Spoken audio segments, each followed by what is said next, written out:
I'm sure a lot of you have heard of Hormone Harmony by Happy Mammoth, the supplement that helps women maintain optimal hormone levels with over 50,000 glowing reviews from women worldwide, and 98% saying they'd recommend it to friends and family.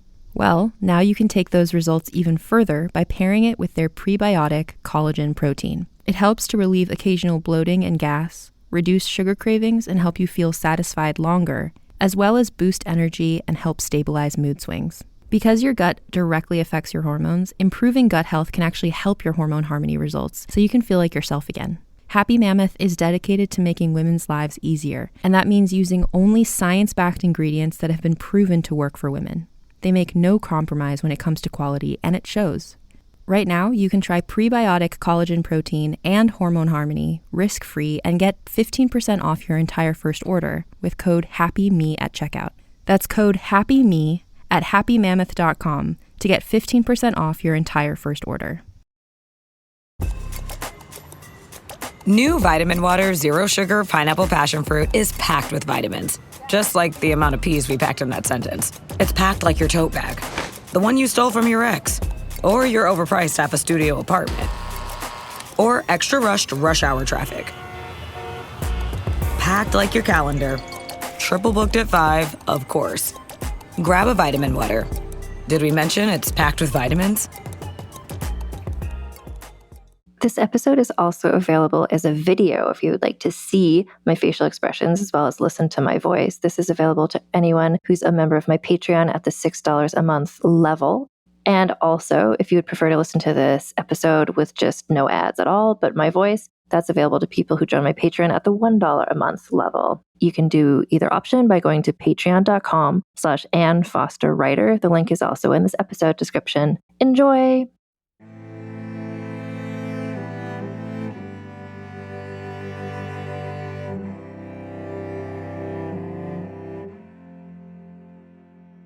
Hello and welcome to Vulgar History, a feminist women's history comedy podcast.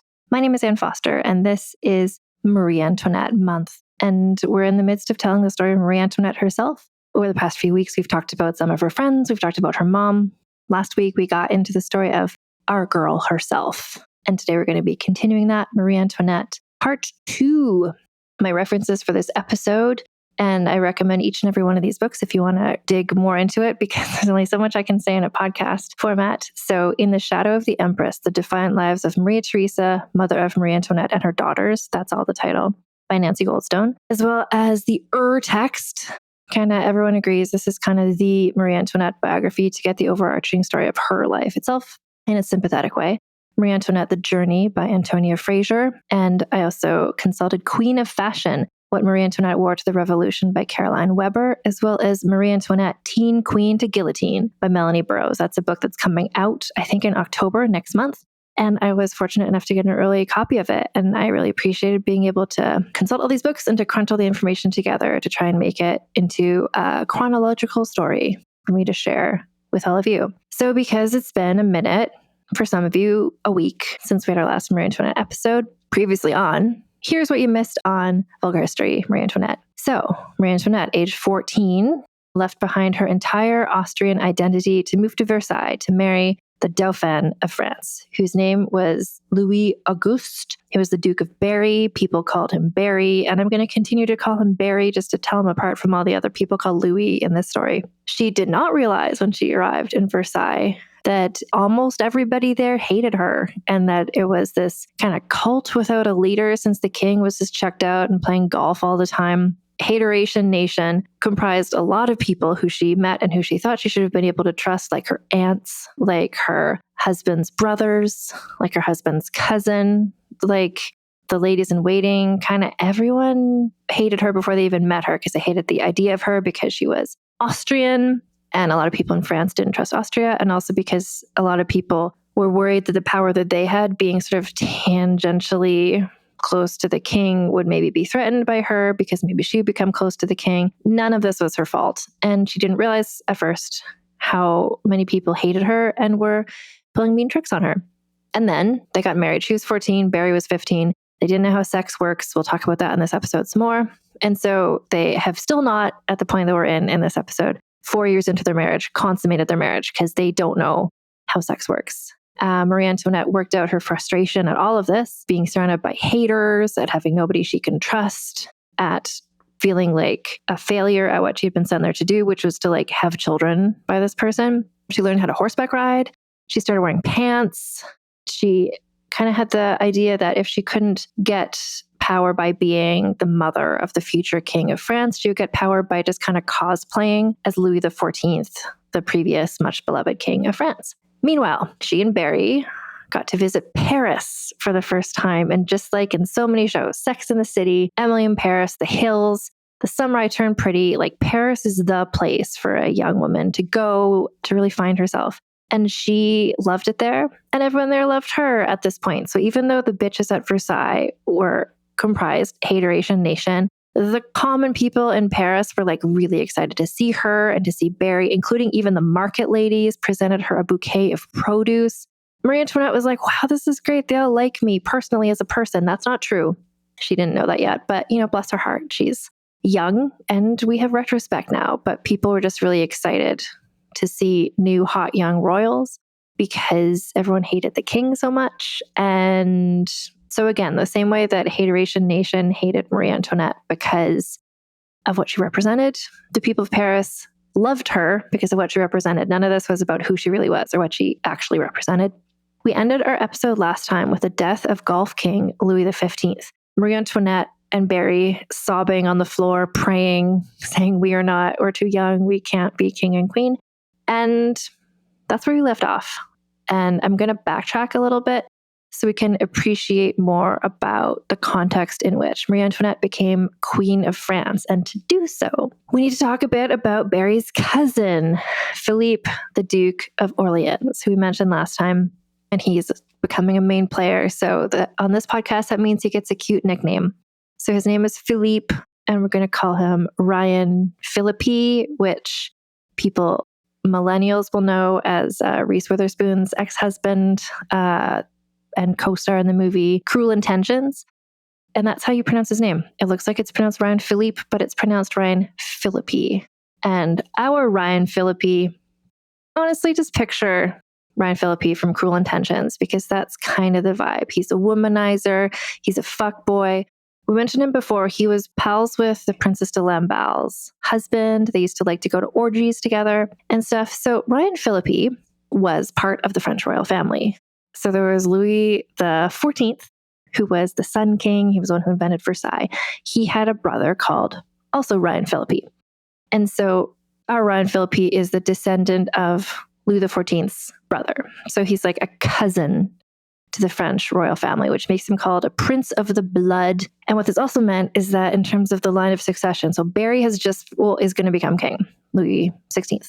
And then like next in line of succession after Barry would be his next younger brother, Provence. And after that is his next younger brother, Artois. And after that, assuming none of those guys have sons, Ryan Philippi would be the next king. And so his whole branch of the family, the whole Ryan Philippi family, was just mad because they felt like they should be king. They should be further ahead in line of succession. His whole family, like his dad, they all hated Louis XV, the Golf King, because of his autocratic ways. They thought that we would be like the chill, cool kings, like we should be the kings instead of him. We don't like how he just does what he wants without like seeing other people's ideas, like our ideas. And so because the whole family hated the Golf King, they stayed away from Versailles a lot of the time, and they started their own sort of like rival fake Versailles, a kind of Le Fou Versailles in Paris, which is called the Palais Royal. And this was like Versailles is not just one building, it's a whole bunch of buildings. It's like a compound.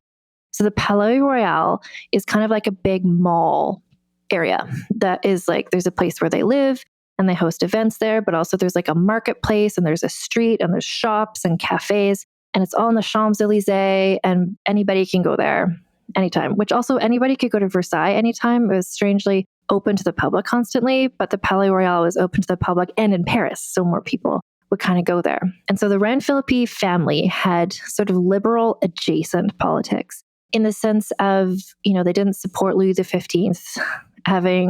being this kind of tyrant autocrat is how they saw him. And he kind of was before he just fucked off to just play golf all the time. The Ryan Philippi family was like, we'll be cool kings. will be like kind of liberal kings. Will be the king for like the common man is kind of their vibe, even though they are also aristocrats and, dressing up fancy and whatever.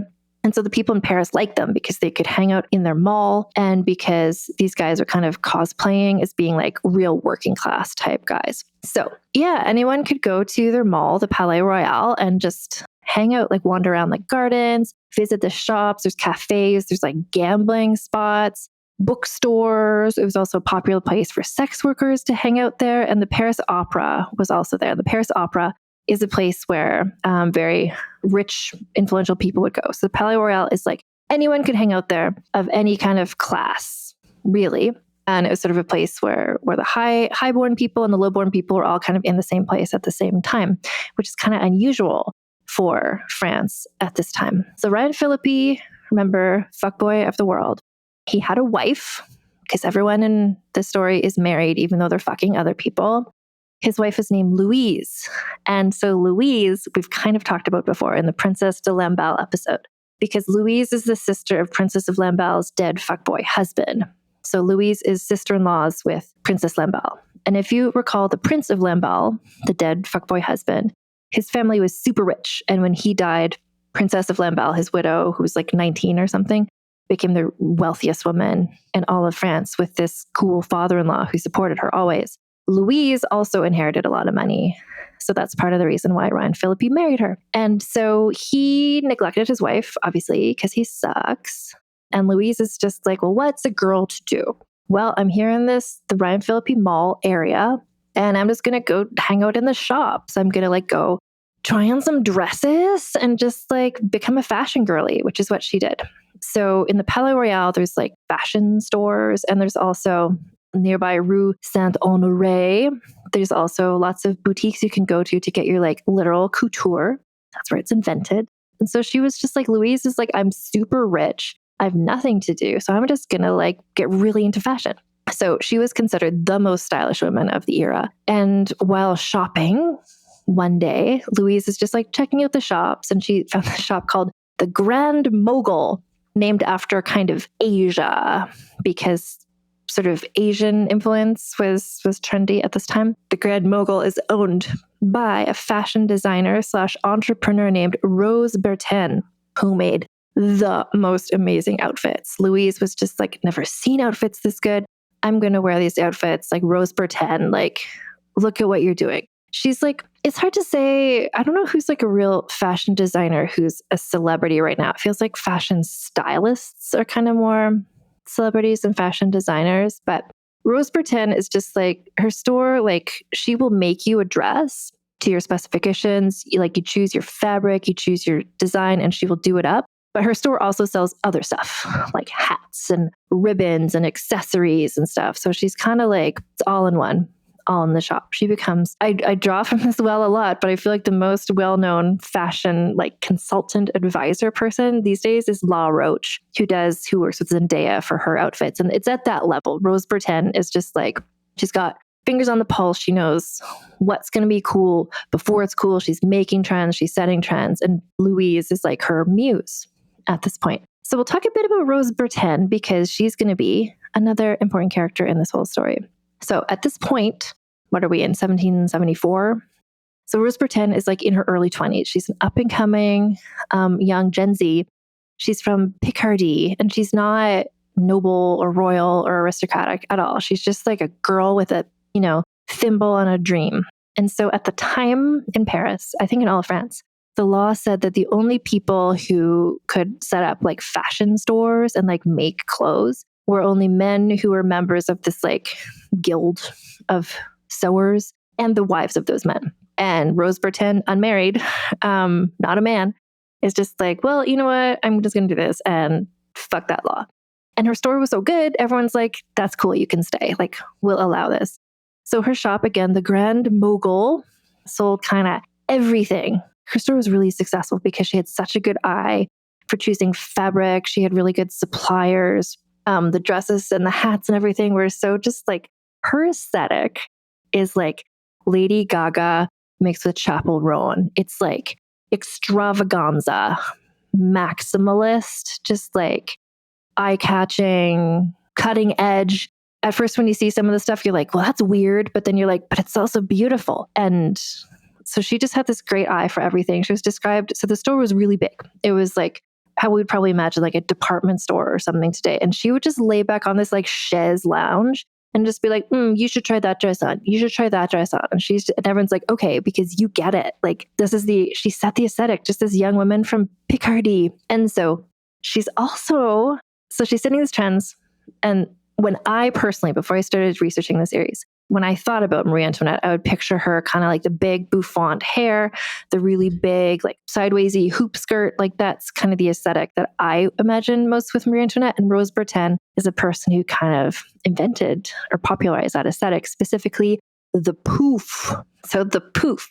If you watched Bridgerton on Netflix and you know the kind of hairstyles that Queen Charlotte would wear in Bridgerton, which is like huge wigs with like moving carousel horses in them and stuff. Like that's the poof. This is what we're working with here. So the poof was initially developed by Rose Bertin and her hairdresser bestie, Monsieur Leonard, who we're just going to call Leo, also a main character in this. And he's like the most famous hairstylist I know of. It's like Chris Appleton, who does the hair for like Jennifer Aniston and people.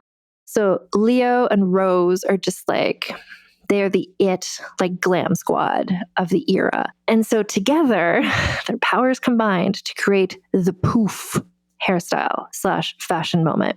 So initially the poofs were created for actresses because Rose and Leo, they have lots of different customers of all different classes because they're in this mall, the Palais Royal, like rich people came and poor people came and like noble people came. Some of the noble people were poor and some of the lower class people were rich. And actresses really needed to. Actresses at this time were sort of actresses / sex workers. It was kind of like understood that that's sort of what the job was. And they wanted to stand out, both as actresses, like to get cast for roles, but also to like attract the attention of like maybe sugar daddies. And Leo was also designing hairstyles for like plays and stuff. So like they were just like, let's do something dramatic. Like what can we do vis-a-vis hair? So they initially created these poof hairstyles as a way for actresses to kind of stand out. And the noble women, because it's like, again, in this mall, you've got like the rich and the poor and everyone's hanging out together. And they saw these actresses. They're like, that looks fucking rad. I want one of those poofs. And they're like, oh, I got it at Rose Bertin's Grand Mogul shop. So a poof. To describe it, it's a huge wig that is built on, like, it's so huge. Again, think about Queen Charlotte in Bridgerton on Netflix. Like, you need wire scaffolding. Like, some of the poofs are like 3 feet tall. They're like massive construction things. And you'd sort of tease the person's hair around it a bit and like powder their hair. But there's also like wig hair on it also. And also just these like structures. So you've got like this scaffolding holding up this huge thing. And it's not just like, oh, here's my hair, it's big. It's like they would use it to make sort of like artistic tableaus that sort of advertise like a billboard, something that person wanted people to know about them. For instance, so Louise Philippi finds out about the poof and she's just like, she's a fashion girly. She's the Hailey Bieber of this era. She's just like trend setting. And she is like, this poof is it. Like, this is a way that I can communicate the things I want to say in an artistic style and look rad as hell. So when she gave birth to one of her sons, she worked with Rose and Leo to get this poof that was like a birth announcement poof. And this poof, this giant wig thing, it featured on it like carved out of, I don't know if these are like figurines, like made of ceramic, or if it's like carved out of actual hair. But the things in her poof included her parrot, the image, like a little tiny statue of a nursemaid seated in an armchair. The armchair also in the poof. The nursemaid is clasping a newborn baby to her breast. And also Louise Philippi's like African servant was part of it. So it's just like a painting, but on your head. And it's not a painting, like it's a 3-dimensional object. She's just like, look, I had a baby. See? It's her walking Instagram. Marie Antoinette is spending more and more time in Paris, but she also knows Louise Philippi. Like, that's kind of part of the young, cool crowd of people that she spends time with sometimes. And she saw Louise Philippi's poof and she's just like, what the fuck? I need one of those. What is this? Who made you this poof? And so Louise Philippi was responsible for bringing Rose Bertin to Versailles and introducing her to Marie Antoinette. And these two, it's Zendaya and La Roche. It's just like, it's a beautiful relationship where they just like creatively, artistically, just vibes based. Like they just like, this is it.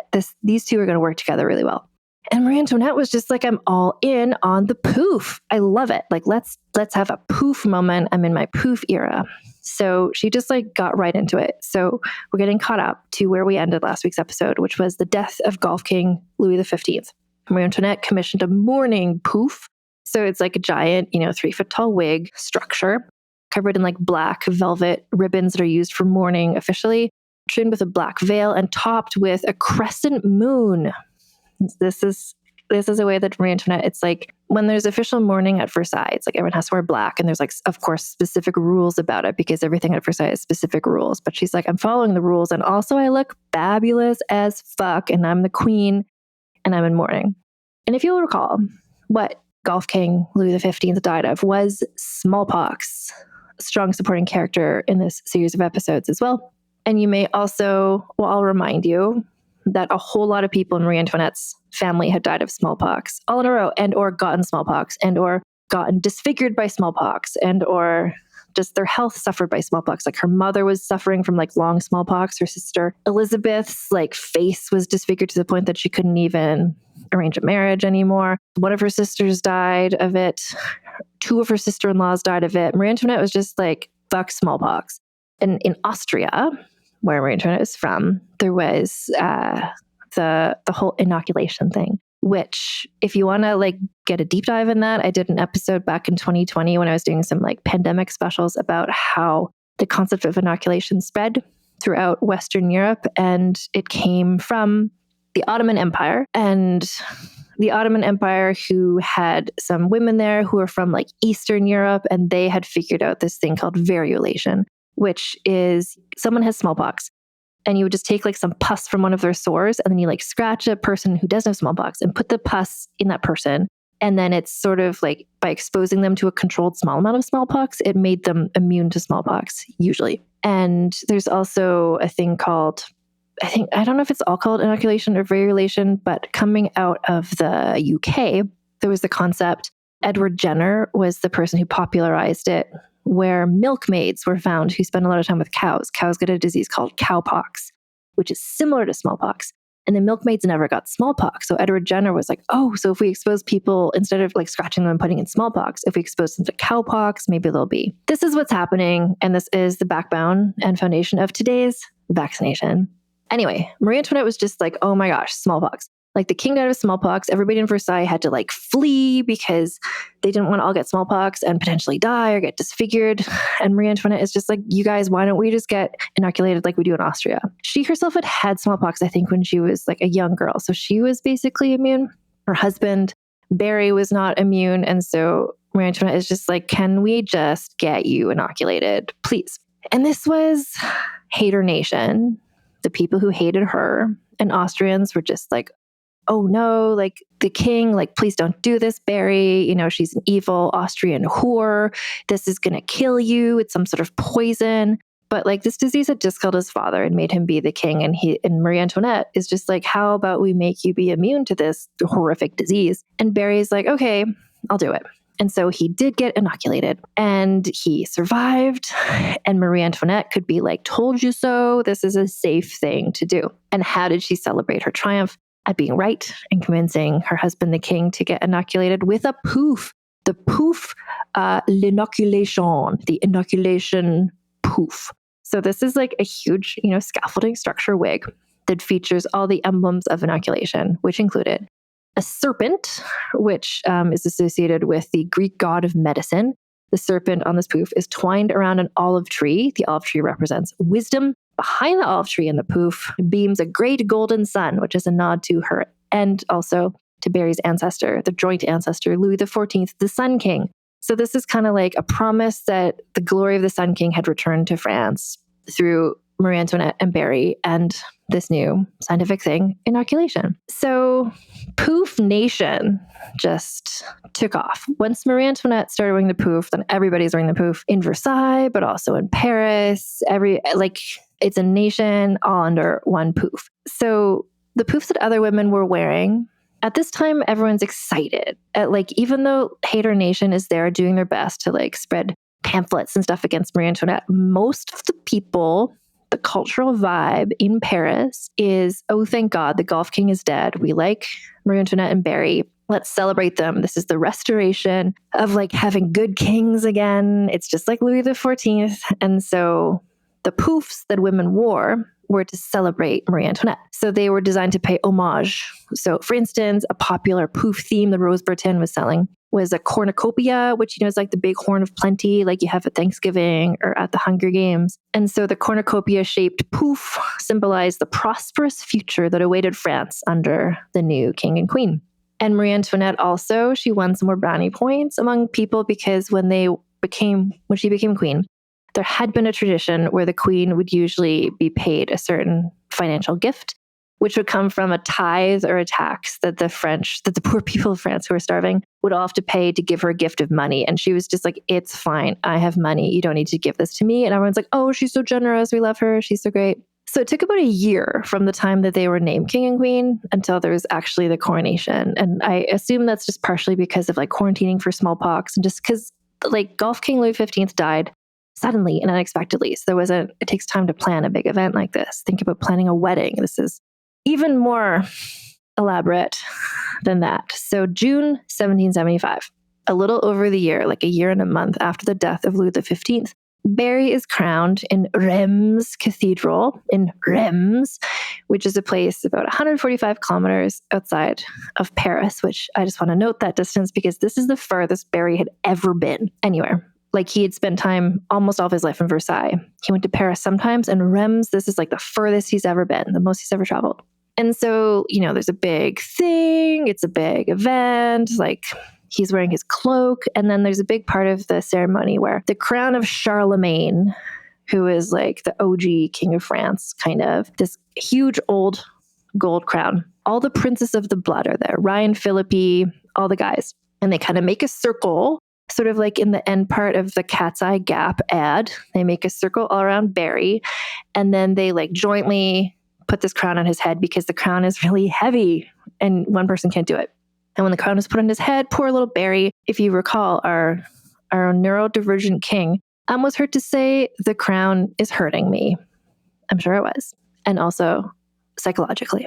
Meanwhile, who has the neck strength to carry a huge thing on her head is Marie Antoinette, who was there on the scene. So they built a special grandstand in Reims Cathedral just for her, because this was the first concert to attend a coronation of a French king since 1547, which that had been Catherine de Medici. And that was because the last three kings had all been crowned when they were like little boys and they didn't have wives.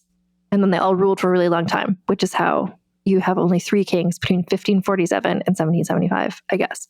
Anyway, so it's kind of like up to her what she wanted to wear because there wasn't really a protocol for this because the last time this happened was 1547. And our girl's not going to wear a ceremonial garb. Like the second she became queen, she's just like, fuck all y'all's rules. Like, I'm going to be me. Watch me go. And so she wore a Rose Bertin original creation. So her gown was covered in jewels, so many jewels. It made it so heavy. The Rose Bertin had to give special instructions about how to carry this dress. Like it was so heavy, you couldn't just carry it. So she had to like design this special stretcher just to carry the dress. It was so extreme, so glittery, so jewelry. And of course, Marie Antoinette's hair was in a poof. I'm sure it's called the poof à la coronation, topped with a cluster of white feathers. Some haters were like, oh, her poof is so tall, we couldn't even see the king. Like she blocked our view. It's like, she did not, in fact, haters do that because she was up at the front. Nobody was behind her. So yeah, she's queen. I want to put this in context that she became queen when she was 18 years old. So at the time of the coronation, she's now 19 years old. In previous episodes of this podcast, we talked about another monarch, Christina of Sweden, who was from, a few hundred years earlier. Christina of Sweden did not like rules, did not like living the way that people wanted her to. And eventually she ended up quitting and stopping being queen. And when Christina of Sweden ran off to just kind of like do her own thing, I called it in those episodes, which are from, 2021, 2022, her bangers era, in reference to Miley Cyrus, who went from being like a Disney Hannah Montana starlet, and then bangers era Miley is when she's like twerking, cutting off her hair and stuff. At that time, it felt like a relevant comparison. But Miley Cyrus has been through so many eras since then. I think just to put you in the mind of like what Marie Antoinette is up to here and her age and what she's doing, I'm going to say this, she's in her Jojo Siwa era. Because like Jojo Siwa, Marie Antoinette is incredibly young. She's 19 years old. She had sort of a happy childhood, but kind of neglected. And then she was sent to Versailles age 14, and she had to kind of perform in this way that she wasn't necessarily comfortable, that she didn't want to. And now she finally has some control over her life, like Jojo Siwa, when she went from being like the girl with a bow to being like what she referred to Jojo Siwa as the first lesbian pop star. Like Jojo Siwa is like going through some real personal discovery in a very public way that leads to some mockery from some people. And Marie Antoinette is that same age. She's in her Jojo Siwa era, and she's just like, who am I even? I haven't had a chance to think about this, to develop my own identity, my own fashion sense. Like, I just want to like be a young woman and like play around and have a nice time and figure out who I am really. And the thing here is that she's also the Queen of France, and there's broader repercussions for her doing this than there are for Jojo Siwa, who's entering her trad wife era or whatever she's up to at the moment. But Marie Antoinette, at this point, she hated all the weird Versailles rules. She hated how everybody hated her and was always trying to trick her. And now she's like, I'm the goddamn queen. I'm going to do what I want. And Barry is like, hell yeah, girl, you are. Like, she would just be like, Barry, I want to do this. Like, can I fire Madame Etiquette, this like bitch who's like always been mean to me? And Barry's like, hell yeah. And Marie Antoinette's like, can we just exile Madame du Barry, like the CEO of Hater Nation? Who's been against me this whole time and who I don't like. And Barry's like, yeah, whatever you want, babe. So Marie Antoinette just like, they just have more control over things. But these are the sorts of things that she wants to be in control of. Some people from Hater Nation are thinking like, oh, Marie Antoinette, like she's this Austrian spy. She wants to take over the government. And it's like, no, what she wants to do is just party and have a good time. She's in her Kesha era. She's in, dare I say, tits out era. So she loved Paris. Remember, she went there for that one time and she liked it there. And now she's met Rose Bertin. She's met Leo. She's like, I want to hang out where you are in the Ryan Phillippe Mall. Like, I want to see the open air markets and go shopping and just like live my Emily in Paris fantasy. So she would go to Paris like 2 to 3 days a week. She wouldn't like stay there overnight. It was, I don't know, what did I say? I don't think I said, but it's maybe a couple hour carriage ride. So she could like go there in the morning and go back to Versailles to sleep there at night. And she just loved it. Who does it like any 19-year-old in a self-discovery vibe? She's just like, this place is great. So she would browse the open air markets, stroll along the Champs-Élysées, the river. She would have picnics with her besties at this point. She's got her girl gang. She's got Gabrielle de Polignac there with her. She's got Princess de Lamballe with her. And she's just like having a nice time with her girls. She would go to the Paris Opera a lot to see it because she loves music. Remember from when she was a kid, she loves music. She loves supporting the arts. And so she's seen there like applauding at the opera. And then they would also host balls at the opera. And she would go there in disguise. She would wear a mask and just like get down at the parties. And then eventually when people figured who she was, then she'd have to leave. But like people in Paris were like, this is great. Look at this queen who's like here amongst us, having a nice time. Like the same way that Ryan Phillippe and his family were sort of popular because they were like among the people. At this point, the people in Paris were just like, this is rad. This is great. We like having the queen with us. She's like a cool queen. Like what a fun new era we are in. Like she went to see the opera, supporting the arts, and she also was supporting the arts back at Versailles, where she still lived. She would host concerts there, and she would also have kind of like little jam sessions in her apartments where she would invite her favorite musicians over to hang out with her. And one of her favorite musicians is Joseph Boulogne, the Chevalier de Saint George, who we did a whole episode about a few months ago. He is the Black fencer, composer, musician, later soldier. Overall, very impressive guy. Marie Antoinette was really into his music. He wrote this fun music. And so she supported him basically by like hiring him to do concerts and like hanging out with him in her rooms and stuff. And when the job of the director of Paris Opera came open, there's a job opening, Joseph Boulogne was like, ooh, like I would love to be, like this is such a highly cherished position. This is such an important position. I would like to be considered for this role. But he had his own haters because of racism. So a whole group of actresses wrote directly to Marie Antoinette being like, we can't be actresses at the Paris Opera if the person in charge is a mixed race Black man. And so it was a whole scandal thing. We talk about this in my episode about Joseph Boulogne, Chevalier de St. George, if you want to get more details on it. Effectively, he removed himself from consideration because he didn't want to put Marie Antoinette in an awkward position. But he kept on playing music in other symphonies and she continued to support him. Hater Nation is never not looking for something to complain about. And they're just like, oh my God, Marie Antoinette is spending time with this like very handsome Black man. And there's a whole racist thing about Joseph Boulogne and like, was he a womanizer? And he was friends with Ryan Phillippe and that kind of fuckboy crowds. But it's just kind of like, oh, like Marie Antoinette is this, anytime she's spending time in a room with any human being, someone's like, oh my God, she's fucking that person. Like man, woman, anyone is just kind of like Hater Nation just didn't like to see her with anyone. The vibes are very much just like, how dare Meghan Markle, Meghan Sussex have a cooking show and invite on her makeup artist, Daniel Martin. Like, what a disgrace to humanity this is. So anyway, Joseph Boulogne got all caught up in that as well. And Marie Antoinette is just kind of like, again, to paraphrase something that I've read that Meghan Sussex has said, there's a quote that she lives her life by. Actually, I think I heard this from Amanda Matta, who was a guest on the podcast a couple weeks ago.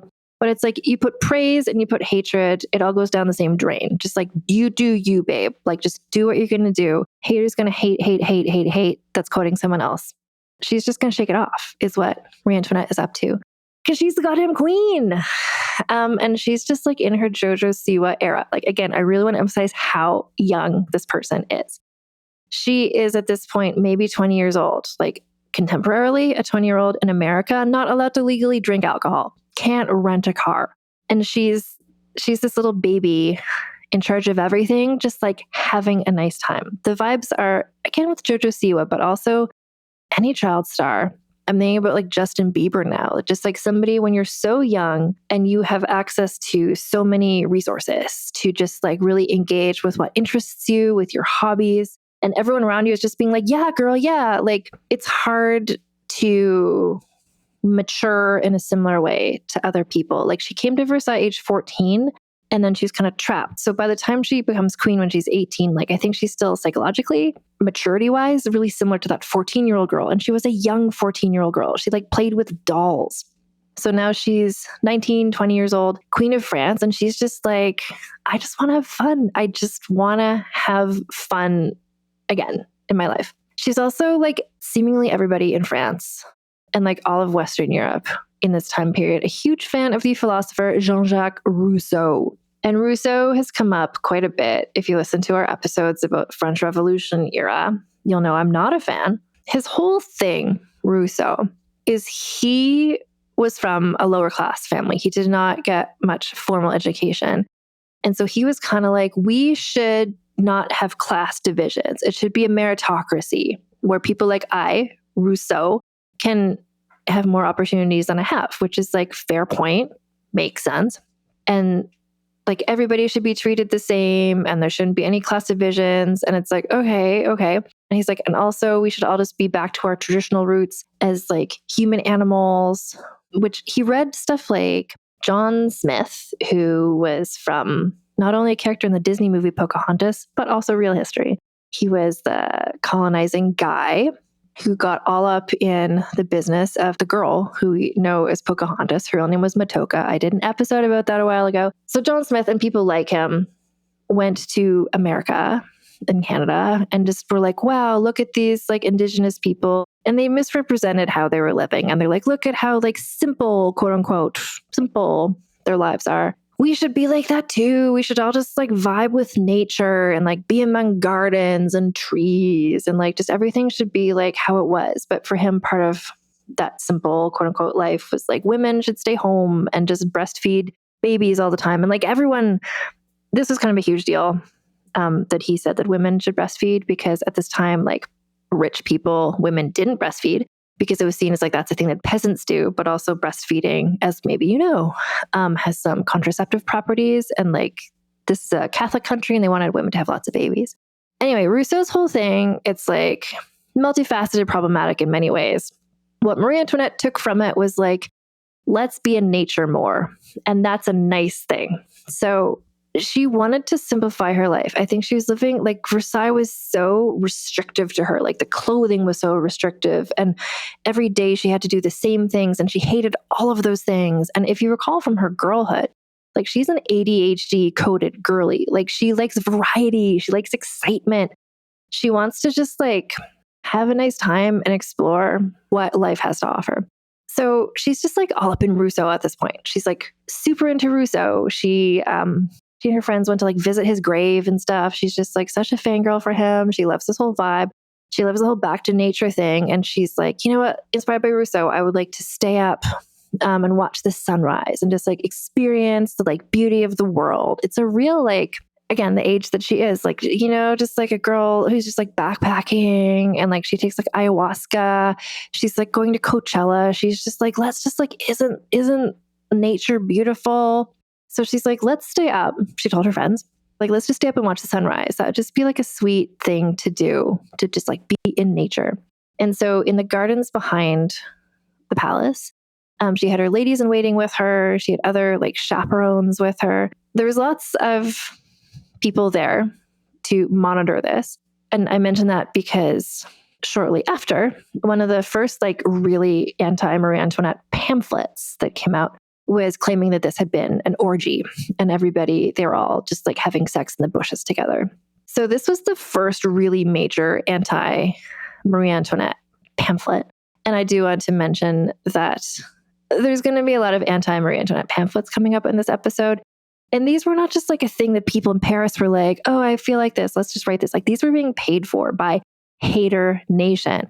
There is hateration in this dancery, and it is being paid for literally by people like Ryan Phillippe, Barry's aunts, Barry's brothers wives. People very close to her really wanted her to be hated for their own reasons, because that would give, they hoped, themselves more power. And remember, she hadn't had a child. This marriage is not consummated yet. So as long as the marriage is not consummated, what Hater Nation wanted was for her to be sent back to Vienna. They're just like, she's this evil German person. We hate Austrians and we just want to get rid of her. So if we make her reputation as terrible as possible, maybe she'll be kicked out. But what they didn't think about is that Barry was a man of habits and consistency, and he had come to really depend on Marie Antoinette. He was never going to kick her out, no matter how bad her reputation got. But Hater Nation was still trying their best. Anyway, this like staying up to watch the sunrise, it's a sequence if you watch the Sofia Coppola movie, which I haven't rewatched in a bit, but I do remember that that's a scene in the movie. Just this beautiful, like just like watching the sun and having a nice time. That's what she's into at this point. She's getting into sort of like a back to nature, clean girl, sort of like, if we're looking at Taylor Swift eras, like she's in sort of like an Evermore folklore type moment, like a nap dress moment is coming. At the moment though, poofs are still it. Everyone's still doing poofs. So at this point, feathers. So you've got like your 3-foot tall poof, and then you put like a 3-foot ostrich feather on top of it. So it's like some descriptions of people wearing poofs are, it's kind of like the face is halfway in the middle. It's like there's the face and there's the whole body. And then the poof is an equivalent height of the entire body of the person. Like it's getting the same way fashion's now. Like it gets like to one extreme and then it switches to the other extreme. It's like, oh my God, now we're like low rise, could not ultra low rise. And then suddenly it's like super high waisted jeans. Like things are, so the poofs could not be bigger. And her fashions, so both the poofs and also the dresses that Rose Bertin is designing for her. And just bear in mind, like her outfits every day, it's not just like, oh, this is like my casual dress. Like every day for her, because she was the queen, was like not just like a celebrity going on a red carpet. It's like the Met Gala. Like every outfit is like extreme and like very complicated and like a real statement. And people are so interested because she wore a different dress every day. And so there's so much interest in what she's wearing because she was so public facing. There'd never been a queen of France who's just walking around people being seen so often. People were so interested in what she was wearing, what she's doing, and they all wanted to copy it. So this inspired an increase in French fashion almanacs, which are sort of the precursor to like Vogue magazine or something. It's just books with pictures of outfits. And so if you're like a dressmaker not in Paris, maybe you're in Lyon or you're in Nice, like you could get this almanac to be like, oh, this is what they're doing in Paris. Great. Like I will make these dresses.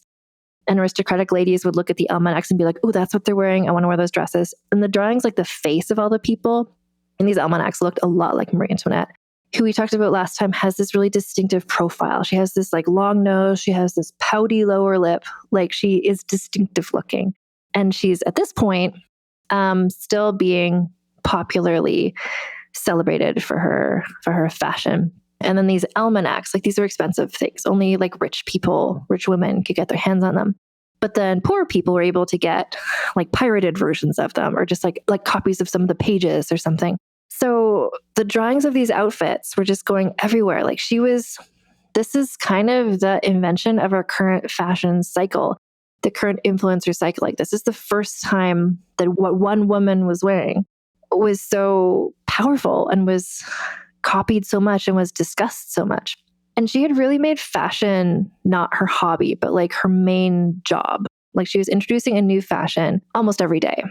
And in this, so I said she's kind of the first queen to be like this, but Louis XIV had kind of been like this, like her ancestor, the Sun King, this very successful French king.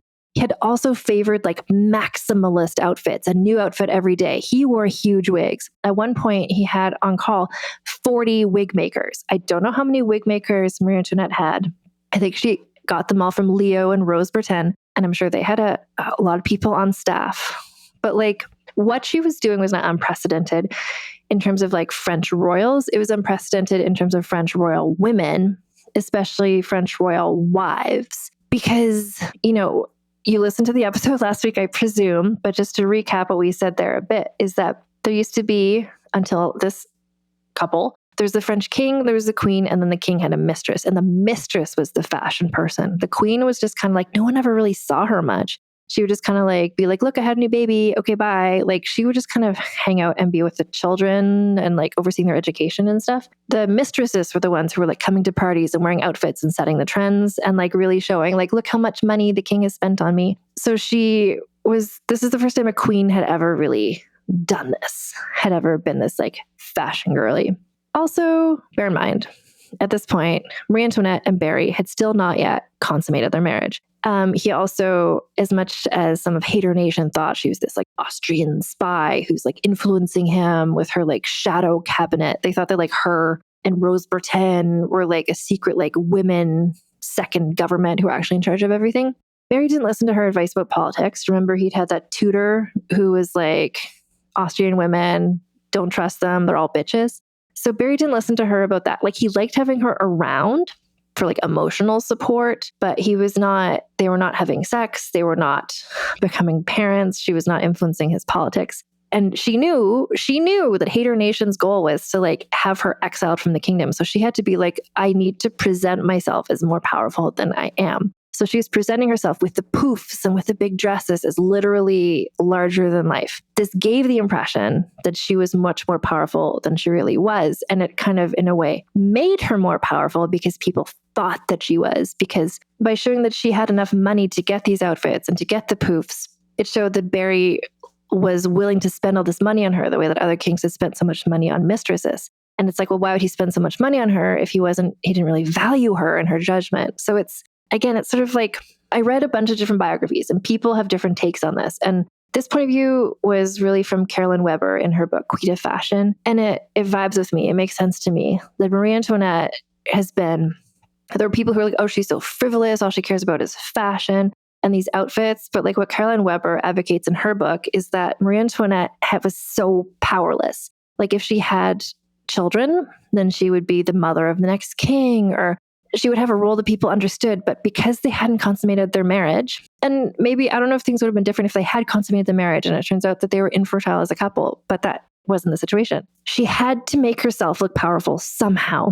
And she became so powerful by just kind of like being out among the public and also setting these fashion trends. And I will say that setting the fashion trends were also beneficial for the economy of France because so many women wanted to dress like her. And so they were buying more dresses and they were importing more silk, and that's supporting like the silk industry in France. So like there's like influence to what she's doing. She's not just being silly. Like there's intent behind this, and it's protecting her role as queen, which she knows is under threat from kind of everyone at Versailles. So unlike other queens, other previous monarchs, so usually when there's like the queen has her dressmaker and her hair person. It's like they were exclusively only for her. Nobody else could use their services. But she was like, no, I want Rose and Leo to keep taking other clients, because she knew that by doing this, she didn't want them to be with her only, because then how would they stay abreast on the other trends? How could Marie Antoinette be on top of like the trends and what people were doing? She wanted to know, like, the same now. It's like, you know, the fashions that you see, like street fashion, like influences high fashion. Like people are always trying to see like, well, what are like the cool young people doing in like these certain neighborhoods? Like she's like, no, I need Rose and Leo to be like with like ear to the streets, like seeing what's happening so I can know about all the trends.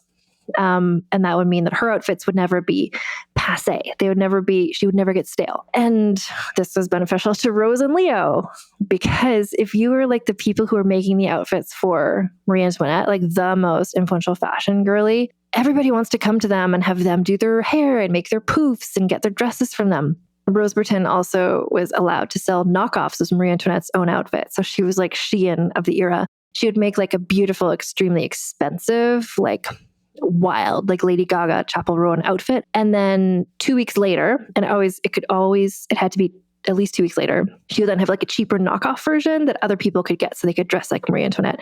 So it's like buying the outfit from the same person that made Marie Antoinette's outfit.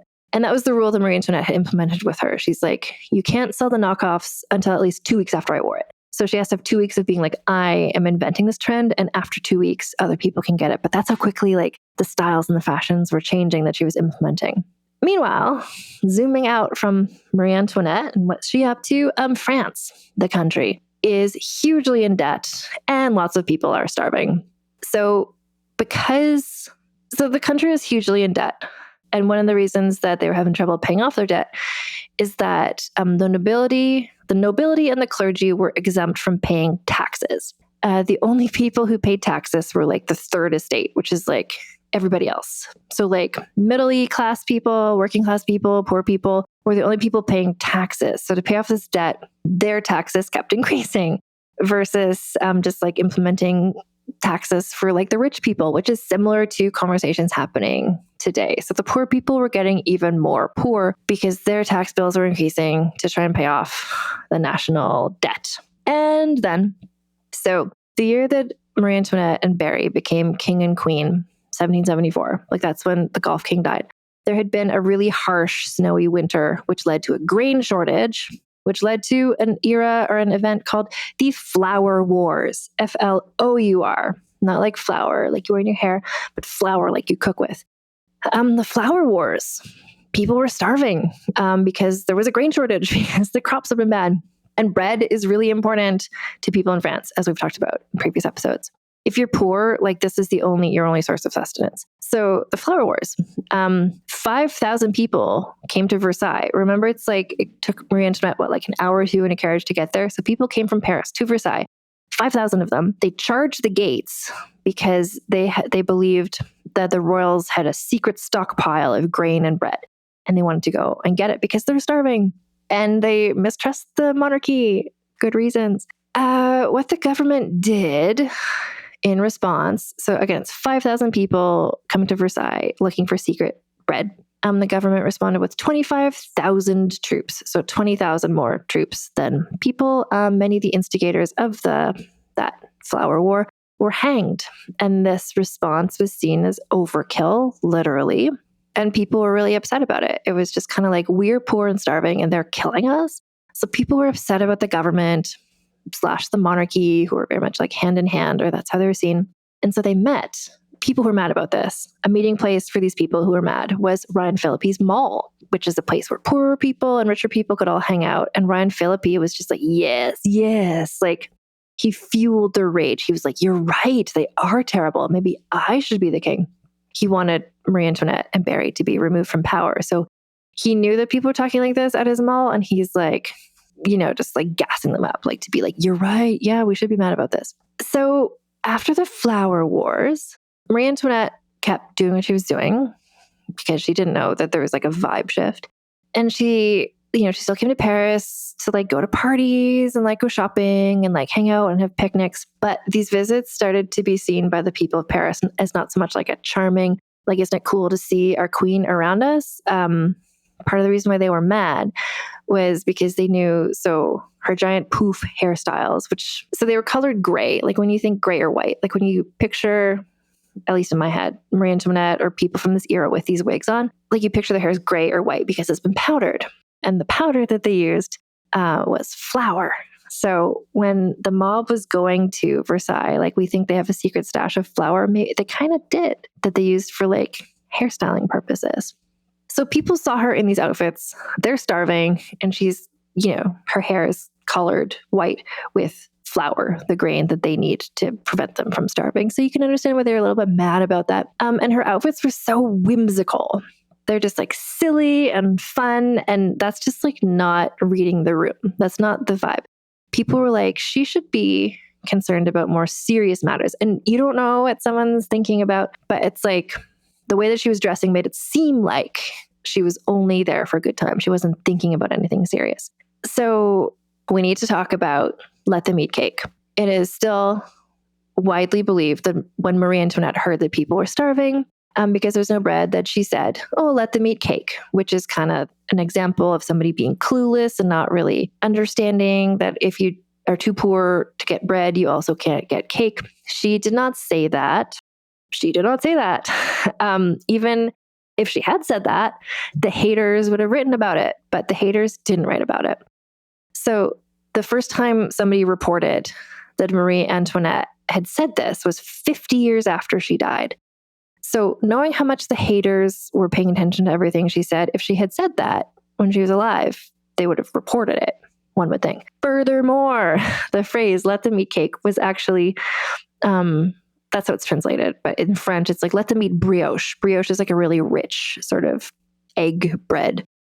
And that phrase, let them eat brioche, was first written in a book that was written in 1765 when Marie Antoinette was 9 years old and back in Austria, and no one ever thought that she would ever be the Queen of France.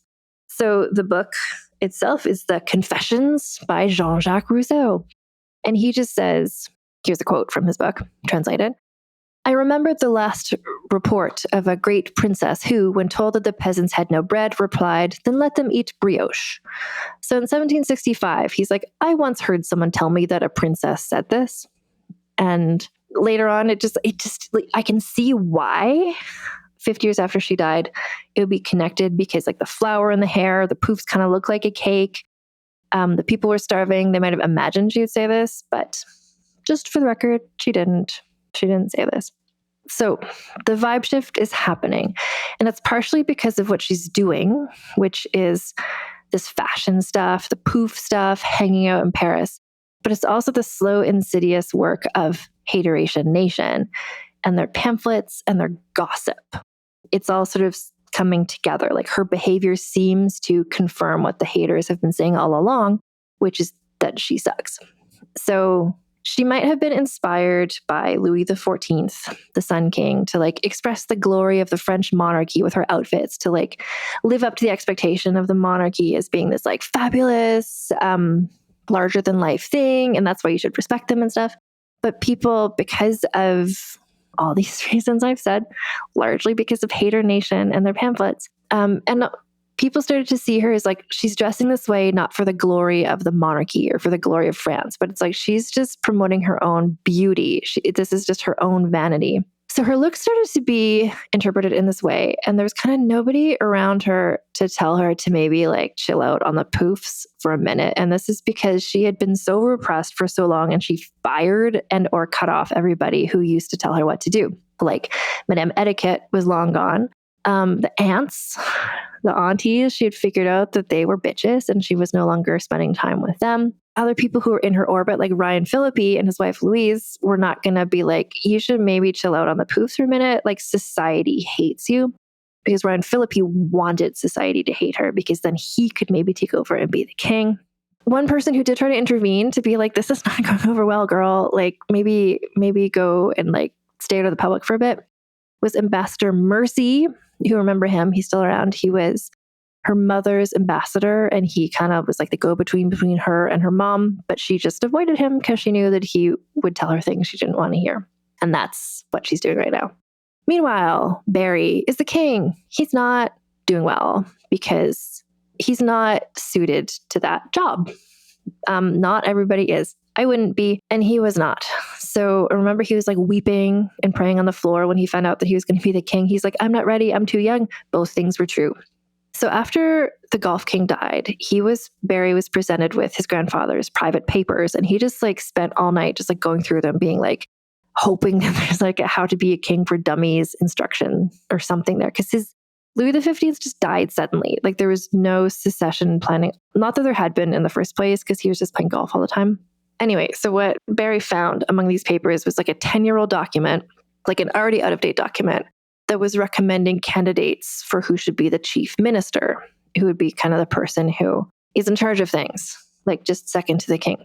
And this list is already 10 years out of date. It's not a good list, but this is the only list he could find. So he's like, I guess I'll just do what this list says. He also found among these papers, and this is so sad, he found secret letters that his younger brothers, Provence and Artois, had written to the Golf King, saying like, please, for the good of the monarchy, can you write Barry out of the succession and give the crown to one of us instead? We don't think he's up to the job, which would be pretty devastating to read for him.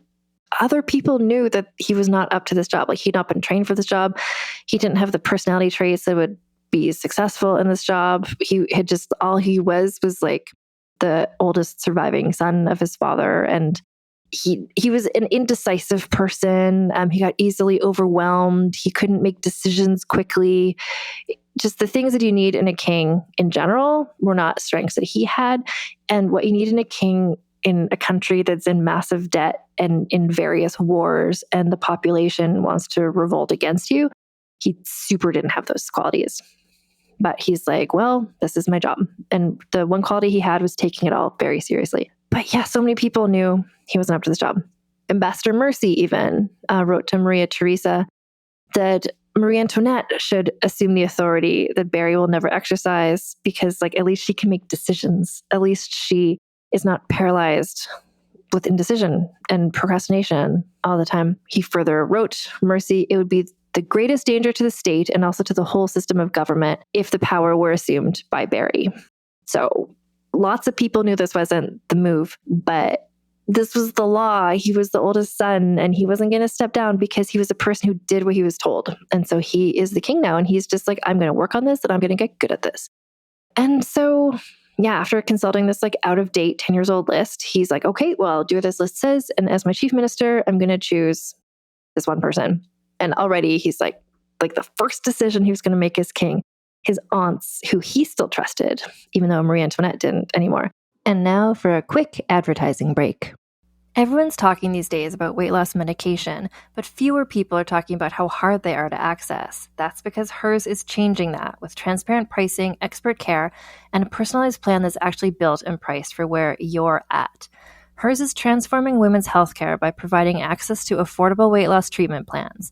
They connect you with a medical provider who will work with you to determine the best treatment option for you. Whether you want to lose weight, grow thicker, fuller hair, or find relief for anxiety, Hers has you covered. Visit forhers.com/vulgar to get a personalized, affordable plan that gets you. That's forhers.com/vulgar. forhers.com/vulgar.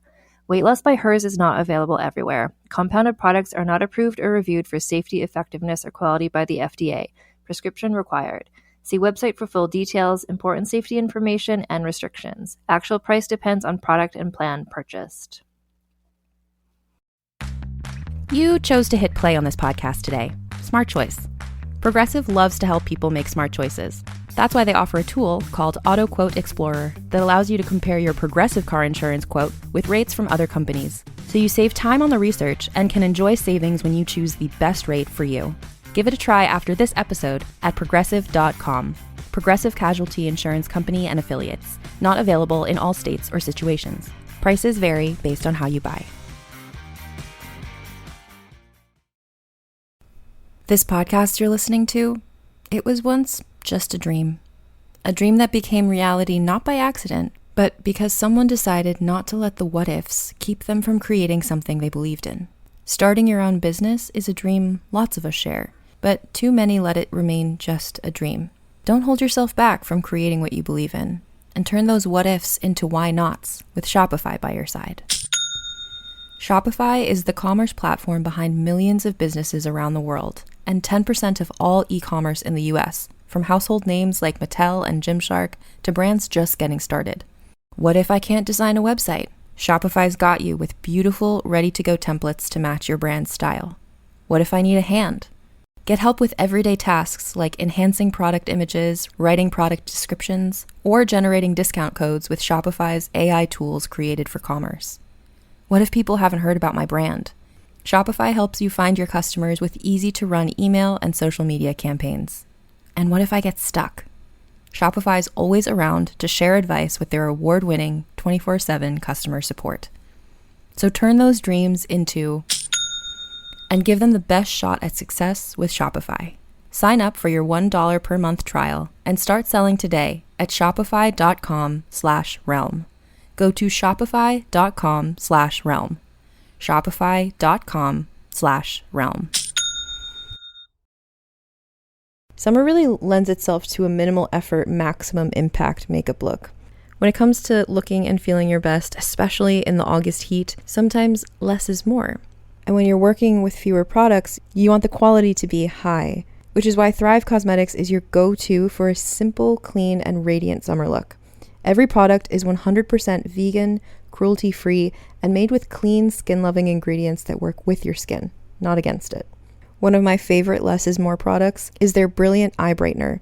It's a waterproof eyeshadow and highlighter stick that comes in 34 shades. The shimmer shades are great for brightening up your inner corners, and they also have really lovely neutral matte shades that, again, can make a really big impact on your overall look without requiring too much product. Plus, for every product purchased, Thrive Cosmetics donates products and funds to help communities thrive.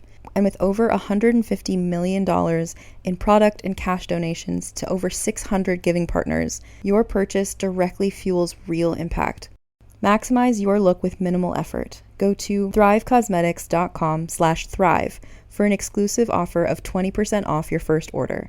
That's Thrive Cosmetics, CAUSEMETICS.com/thrive. And we're back. The aunts heard who he chose and they're just like, oh, no, you should choose this other person instead. And he's like, okay, I'll do what you said. Like, he was so indecisive. It was easy to manipulate him if you were a decisive person. And so this is how a chief minister, the person chosen, was a 73-year-old man, the Comte de Maurepas, who had been in exile for years. This made Marie Antoinette really upset, and her mom also, because Maurepas hated Austria. And so this was not good for her or for the Austrian alliance that she had been married to France to support. But again, Marie Antoinette had no political influence over Barry at all. And so she's just like, fuck everything. I just need somewhere, she needed to just hear her own thoughts and be able to vibe out and have a little Rousseau-based nature enclave of her own. And so she's like, Barry, could you please give me as a gift the tiny palace of Petit Trianon so I can just have somewhere to be by myself and just unwind, please. And Petit Trianon is a small castle on the grounds of Versailles. It's got more privacy than main Versailles, and it had actually just been finished being built recently-ish. It had been commissioned by the Golf King. I forget if it was for Madame du Barry or for Madame de Pompadour. Anyway, it's just a little castle where she's like, can I just go there and be by myself and just not have to worry about the Versailles rules? I'll obey the Versailles rules when I'm here, but when I'm there, can I just vibes based only? And he was like, yeah, go ahead. Marie Antoinette wrote about this and how happy she was about it. I will enjoy the comforts of a private life, which exist not for us unless we have the resolution to secure them for ourselves. And she set up the whole place for just the vibes here are a bit Princess Diana and a bit Meghan Markle, in the sense of just knowing how much people are obsessed with trying to catch you doing something that they can complain about or to take pictures of your outfit or whatever. It's just I'm going to have the most privacy I can possibly manage, but in olden days style. So what she set up was the only people allowed at Petit Trianon were people that she permitted there. She even put up signs being everything is by order of the Queen, which was not anything anyone had ever done before, not just the signs, but the fact that she was in charge. And Barry was like, yeah, babe, go for it. You are in charge, whatever you want there. It's her man cave, but woman. And like the whole place was so private. She had these things set up, like there was blinds on all the windows. So when you close the blinds, and the blinds had like mirrors on the outside. So if people were trying to go there and like sneak and even see what was happening inside, they couldn't see, and all they could see was their own dumb reflections. So at Petit Trianon, she just like, it's very Rousseauian actually. She's like, here, everyone's treated the same. Like when I come in, even though I'm the queen, you don't have to stand. Like when Barry comes to visit, he's just like anyone else. Like let's just all treat each other just like all the same when we're in Petit Trianon. She also did a lot of renovations inside. She sort of pivoted from her poofs and the dresses and that hyperfixation into interior decorating, which she got really into, which is in this situation, as I've described it, I think a positive thing that her expensive hobbies are not anything that anyone has to see or know about. So they maybe won't be as mad at her about it. So Versailles was open to the public. Like anybody could show up there and hang out whenever they wanted. But Petit Trianon was only, you could only go if Marie Antoinette had invited you. And so this really bothered a lot of the members of Hater Nation, because as much as they hated her, they knew that she was the queen and they wanted to be able to be in her presence because that gave them prestige. So the fact that they weren't allowed in made them even more upset. And she's just like, not my problem. Sounds like a you problem. And so she just hung out at Petit Trianon, this castle with her besties, Gabrielle and Princess Lamballe and some other pals that she liked who were just like a nice time. A lot of her friends, like Princess Lamballe, were from other countries, which like people who were from France and had grown up in France were just like really indoctrinated with this is the Versailles way, we have to do it this way. So she liked hanging out with people from other countries. And she got really into gambling and playing cards. There's one time when she had like a card playing party that went on for like 36 hours or something. Like people just kind of like stopped for naps and kept playing cards. Like again, so if we're looking at her age, she's in her early 20s. This very much feels like a young woman in college, the activities that she's doing. She got really into betting on horse racing. England was trendy at the time. And so English horse racing became like a thing she was into. In the wintertime, remember she grew up in Vienna and she was always really like, she had such a nice time in winter, tobogganing and having hot chocolate with her family. So whenever it snowed, and this is very relatable to me, as somebody who grew up on the east coast of Canada, it was always exciting the first snow of the year for me as a kid. It's just like, oh my God, snow. Like maybe school's going to be canceled. We can go build a snowman, like have so much fun. Whenever it snows where I live now in central Canada, or the prairies region, as it's called, it doesn't snow here as much. But when it does, I'm just like, I'm taken back to my childhood. And she is too. Whenever it snowed, she was just like, let's do all the fun things I did when I was a kid. Like the previous time in her life that she was happy. So she and her besties, Princess Lamballe and Gabrielle Polignac, would go for sleigh rides. Like they'd wrap themselves in fur and just like ride around. They'd go down to Paris and just like the bells on their horses were ringing. And it's just like every Christmas song, And they're just having the nicest time in the world, driving their sleighs past the city's, starving poor inhabitants who can't afford bread. Not a great look as well. A person who saw that this was not winning her any new fans, it was in fact getting her some new haters, was Ambassador Mercy. He wasn't able to stop her because she wasn't, talking to him. But he wrote letters to her mom being like, so she's doing this now. What should I do? And so here's a letter he wrote in 1775. This is a year into her reign as queen. He wrote, Her Majesty went to see a horse race that has been held near Paris. Crowds of people flocked to this poor spectacle, but the queen was not welcomed with the customary signs of joy and applause. The public sees that the queen is thinking only of amusements. These amusements also included at Versailles, so the same way as she had like the Chevalier de St. George come in and give concerts, she also had masked balls twice a week. And each masked ball had a theme, and the themes are sort of like prom themes. One of the themes was like Norwegians, and everyone came dressed like they're from Norway. One of the themes was like dress like you're from the Renaissance times.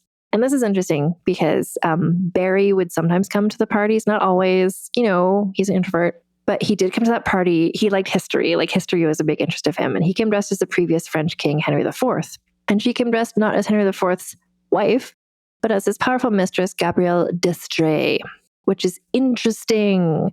Because again, just to reinforce, like their marriage is still not consummated, but she's presenting herself not as a queen, but as a mistress, which is like, because her role she'd invented for herself was this kind of mistress/queen thing, but mistresses were known for being more politically influential than queens. And she was not politically influential, but she wanted people to think that. I'm not making that up because she herself wrote, I allow the public to believe that I have more credit with Barry than I do in reality, because if people were not to believe me on this point, I would have less power still. So she's presenting herself as having power because she has no power. And what else can she do? And so in Versailles before, when the Golf King had been in charge, the whole family had to have supper at this like table, like at a wedding reception where they're all facing out. And then like people from Paris could just come and watch them because Versailles was open to the public. Instead of that, she was like, what if I have small, intimate family dinners with just people who I want to be around and no one watch us? How about that? So she would have the dinners with like herself, Barry, Barry's brothers and their wives, aunties, not invited. And so out of all these people at this dinner, out of her family members or Barry's family members, the person she got along best with was his younger brother, Artois, who like of the three brothers, there's Barry, there's Provence, there's Artois. Artois is the one that most people thought would probably be the most fitted or suited to being king. He's kind of like charming and quick-witted, decisive, handsome. And so she got along with him pretty well, although his wife was a member of Hater Nation. So she wanted privacy because she was tired of having everything she ever did be watched. And she went from having everything she did be watched to like so little, to cutting herself off so much by being in Petit Trianon or by having these private dinners. People started seeing this secrecy as sort of like, well, then she must have something to hide. So there were rumors that at Petit Trianon, that all that was happening there was like orgies with like all different sexes of people. There were rumors that she and Artois were having a sexual affair because it was seen that the two of them got along and they liked to spend time together. There were rumors that she and her besties, Lambelle and Gabrielle, were lesbians. There were rumors that she was lesbian lovers with Rose Bertin. And so the rumors they're growing. The anti-Marie Antoinette Hater Nation, there's more members joining. And the people funding these pamphlets, remember, are like Ryan Philippi, the aunts, Barry's brothers and their wives. Like, they're funding the pamphlets and the pamphlets are going out, but they're like landing because like some of the stuff just like feels true. People wanted to hate her. And the pamphlets were, part of where they were so successful is they were consistent in their attacks. Like they kept attacking the same things. Like we see this literally today with so many hate campaigns about so many people. Amber Heard, Blake Lively, Hillary Clinton, Kamala Harris, like just by repeating the thing enough times, it just starts to feel true. And then people think it is true. And it's so hard, impossible, really. Once people feel that something is true, you can't convince them it's not true using logic because they feel it's true. Like they just somehow sense it. And so the techniques they're using was just like the repetition of the same things. Like she's Austrian, she can't be trusted, she's vain. She's a shopaholic, she's a spy, she's a nymphomaniac, she's a lesbian, like all these things, just like the same themes. So repetition, character assassination, and fear-mongering. So the fear-mongering is being like, she's from Austria and she's going to try and take over our country. So, and the fact that her marriage was still not consummated was also used by the haters as fuel because it's like, well, how can she be a depraved nymphomaniac and not have had any children with her husband? But it's like, oh, well, he's a cook and like she's cuckolding him and she's having lesbian sex. And that's why she's not having any children. The goal of all the haters were, again, still just like have her sent back to Austria, just like get her out of here, which is even like that wasn't going to happen because Barry really liked having her around. But also if they did, then what? Like then there'd just be a new scapegoat. Like removing her from France isn't going to make the country's debt be paid off. It's not going to make there suddenly be bread. But somehow it was seen like she was like the same way in the United States these days. It's kind of like, well, if we get like, some people in the United States are trying to get immigrants removed because it's like, then what? Like then your country's still going to be in debt. Like you're still going to be in a recession. Like once you get rid of one scapegoat, then another scapegoat has to be put in their place because that's the whole way scapegoats work. Anyway, Marie Antoinette knew about these pamphlets because at first, like there was that one about her watching the sunrise and Barry tried to have all those pamphlets like burned or removed or like paying the pamphleteers to stop printing them. But there's so many that they couldn't intervene every time. And she was aware that these pamphlets were happening, but she also knew that she was innocent. And she's like, well, I don't need to fight back because what they're writing is not true. And it's just pamphlets. So like, whatever. Her vibe was kind of like, when they go low, we go high. And she also didn't change her behavior. Like, she knew that people were mad about what she did, but she was just like, sorry about it. And just kept doing what she was doing. Meanwhile, like, she and Barry were just like, let's have some fertility doctor appointments. Like, why can't we consummate our marriage? Is there a physiological problem with one of our bodies or something? And so they were both examined and their bodies seemed to be in like good working order. Like, again, it's not that there's like a sterility issue or a fertility issue. It's just like they literally had not had penetrative sex with each other in how long is this at this point? Like 5 years of their marriage. And so the doctors were like, what? Why? Like, what's going on with you? And so one doctor suggested that there was maybe this physiological thing with Barry's penis where like he physically couldn't insert his penis into a vagina. And the doctors were like, and I think the cure for this would be to give you an unanesthetized circumcision. And Barry's like, rather not do that. And so everyone's just kind of like status quo, I guess. Rumors spread like from these doctor appointments, and I guess just from Marie Antoinette's like alleged nymphomania, that their childlessness was his fault, not her fault. So it's kind of like somehow it's like, oh, he's, like he's got these like sexual problems and she's a nymphomaniac. And that is like, makes both of them seem kind of like monsters somehow. But then like just the haters trying just whatever it takes to make people hate her more. And they're like, well, she spends so much time on her looks, on her fashion and her beauty. Like, why would she try so hard to make herself look beautiful if she's not fucking someone? She must therefore have a lover. And like additional new members of Hateration Nation are secret agents for Prussia and England, which were countries who would love it if the French monarchy was less powerful, because then these are countries who are at war with France.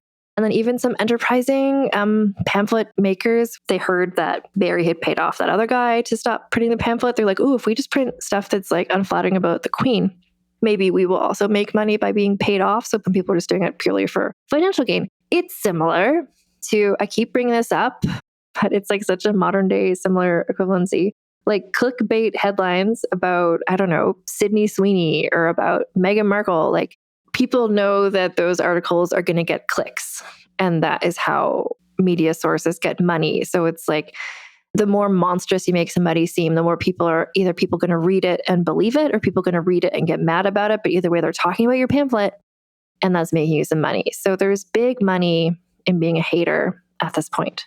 So like the haters that started this, like the Ants, Ryan Phillippe, like funding people, but this was now taking on a life of its own. They didn't even have to fund all of them anymore. Like a lot of people had realized that hating Marie Antoinette was like a lucrative industry to be a part of. And the next sort of fashion-based thing that happens is that, so the whole thing with Marie Antoinette and how she's dressing and how there's the pictures in the almanacs and how rich people got the almanacs and poor people got like pirated, like photocopies of the almanacs. Rose Britton and Leo were both they had clients who were like actresses and people from different social strata, but everybody wanted to dress like Marie Antoinette. And everybody was dressing like Marie Antoinette to the point that it was difficult when you saw somebody, you're like, is this a wealthy noblewoman or is this like an actress/sex worker? They're all dressing the same. They all kind of look the same. And there's a thing called, I think it's called the sumptuary laws, which were laws at this time that were like, if you're wealthy, you have to dress wealthy. And if you're poor, you have to dress poor. And if you're a man, you have to dress like a man. If you're a woman, you have to dress like a woman. Like you have to dress like who you are in society. And if you don't, that's against the law. So what Marie Antoinette was sort of, and it is kind of Rousseauian, I guess, just to be like, well, everyone should just be treated the same. And everyone's dressing the same. And this is like horrifying to people like the aunties and other people to whom class division and stuff, like separation, is so important. Like the vibe here is very big. Herman, my pills, if you know what I mean by that. So the lines are just blurring between the queen and the whores. And so it's sort of, and people already thought the queen was a whore. So now it started, like the rumors started being like, is Marie Antoinette literally doing sex work? There was actually a portrait that Marie Antoinette had done of herself where she's like really dressed up, really fancy. And she sent it to her mother to be like, hey, mom, here's a picture of me. And Maria Theresa was just like, I can't tell, is this a queen or is this an actress? Like, you look so trashy. Marie Antoinette was just like, fuck you, mom. And just started wearing even taller, more extreme poofs in retaliation, which is kind of like where I see like the Jojo Siwa as well. It's just like, don't tell me what to do. Like, I'm 22. So the line between like sex workers and Marie Antoinette is also blurring because she went to the Paris Opera so much in the Ryan Phillippe Mall. And actresses performed at the Paris Opera. So she's often in the audience. The actresses were on stage. She would go to these balls, like I said, wearing a mask sometimes. So she's like fraternizing with sex workers and their clients. Sex workers were also like often working in the mall area. This was all shocking to people that she went to the balls in the first place because royals and non-royals were not supposed to mingle. This is also like Princess Diana. She used to, at least once, went in disguise with her friend Freddie Mercury to just go dancing in a nightclub like a normal person. So like all the rules of society that so many people felt so strongly about were being challenged. And this is not Marie Antoinette herself directly advocating for change to society. She's just like, she was always sort of like on the cusp of where society was going anyway. So she sort of like represented this like dangerous new thing of like, you know, it's like now people are like, you can't tell who's a man and who's a woman or whatever. Like this is like in the 1960s, it's like everyone has long hair, like who is who? Like this was just an era where lines were blurring and Marie Antoinette was part of that, but I don't think she caused it, but she was the most famous person doing it.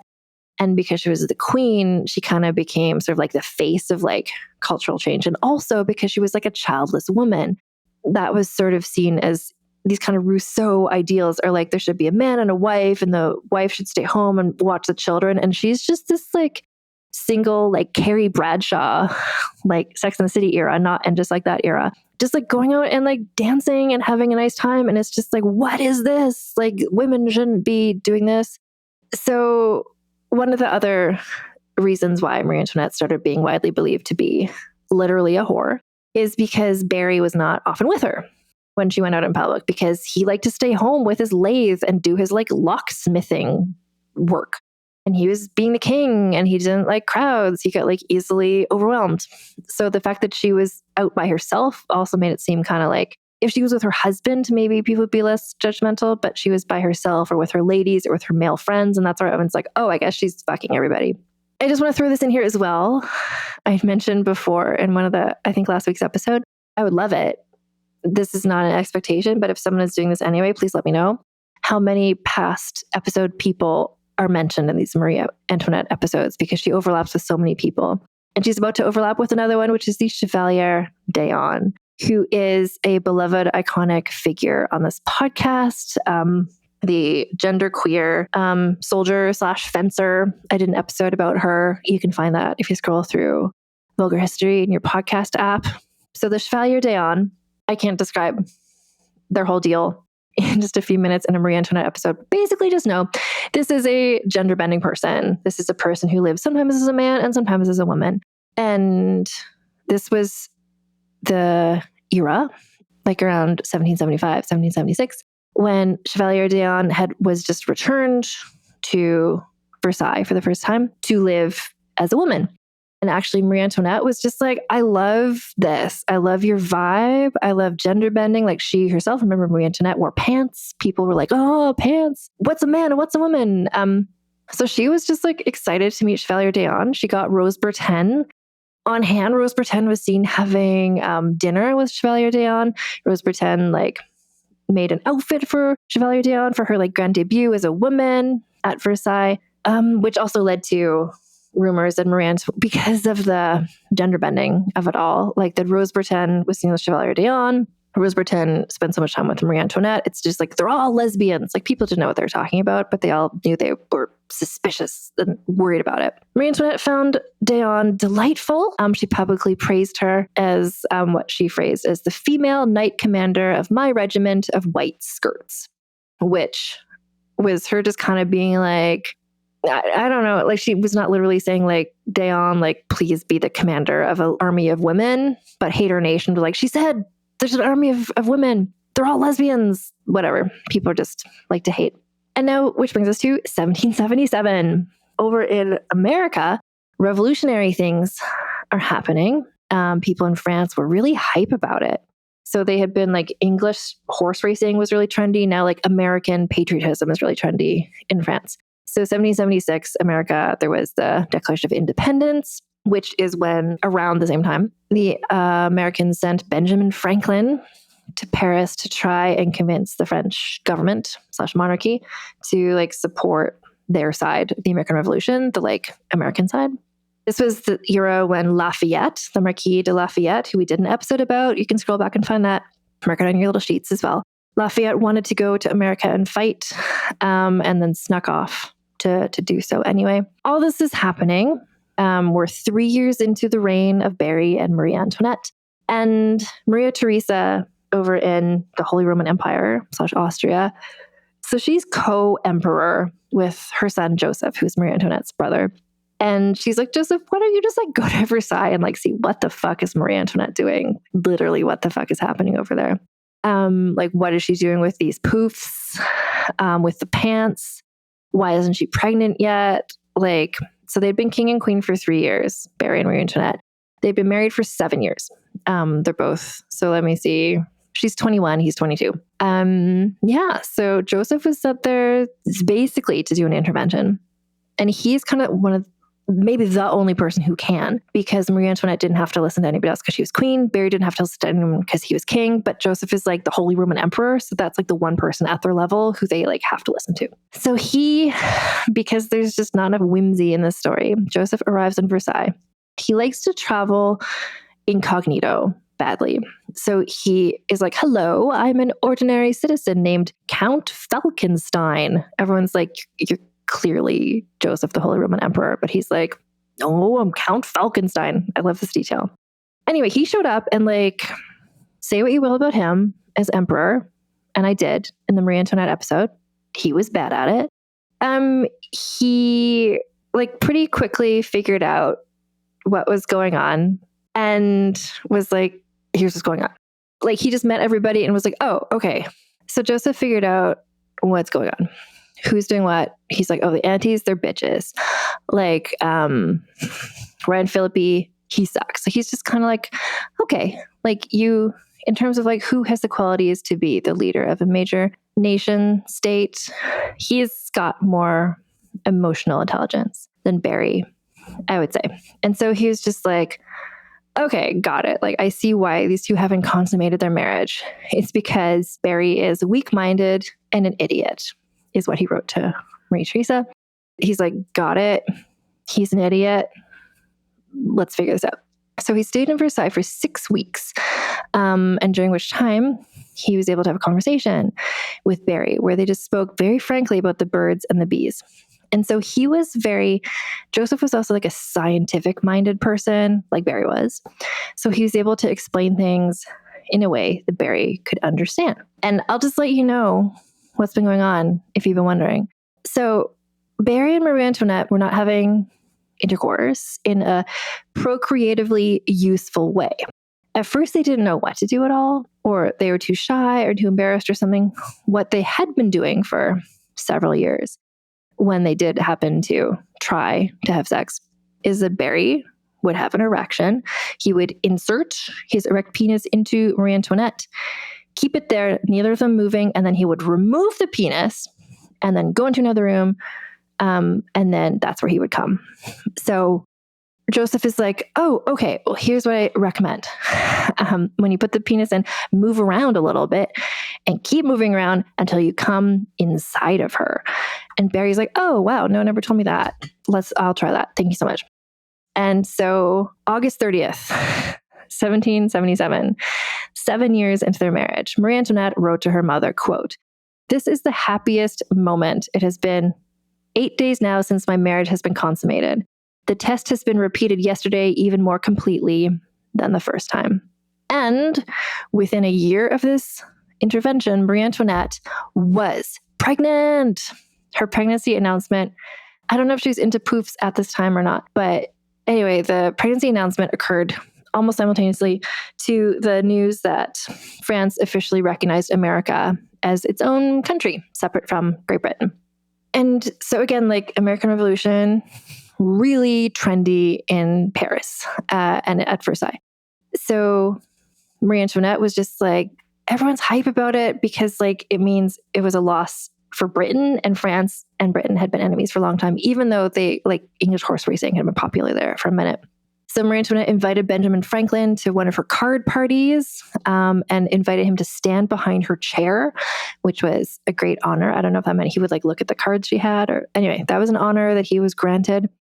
She hosted a ball in February 1778 to celebrate the new allies, France's new ally, America, which included what I have to assume is incredibly culturally insensitive performance of dancers dressed up as, quote, Native Americans. She also, oh no, she is in her poof era still. She got Leo and Rose to construct her a poof, which contained a replica of a French naval vessel, like a Navy ship. And then the large model was hoisted atop her poof as evidence of her patriotism of just like France and America, BFFs forever. And then Friedrich the Great, who we talked about in the Maria Theresa episode a lot, an enemy. He ruined the party yet again in his usual way by mobilizing an army and preparing to invade Bohemia, which is like one of the territories of Marie Antoinette's mother, Maria Theresa. So Maria Theresa was terrified about what would happen.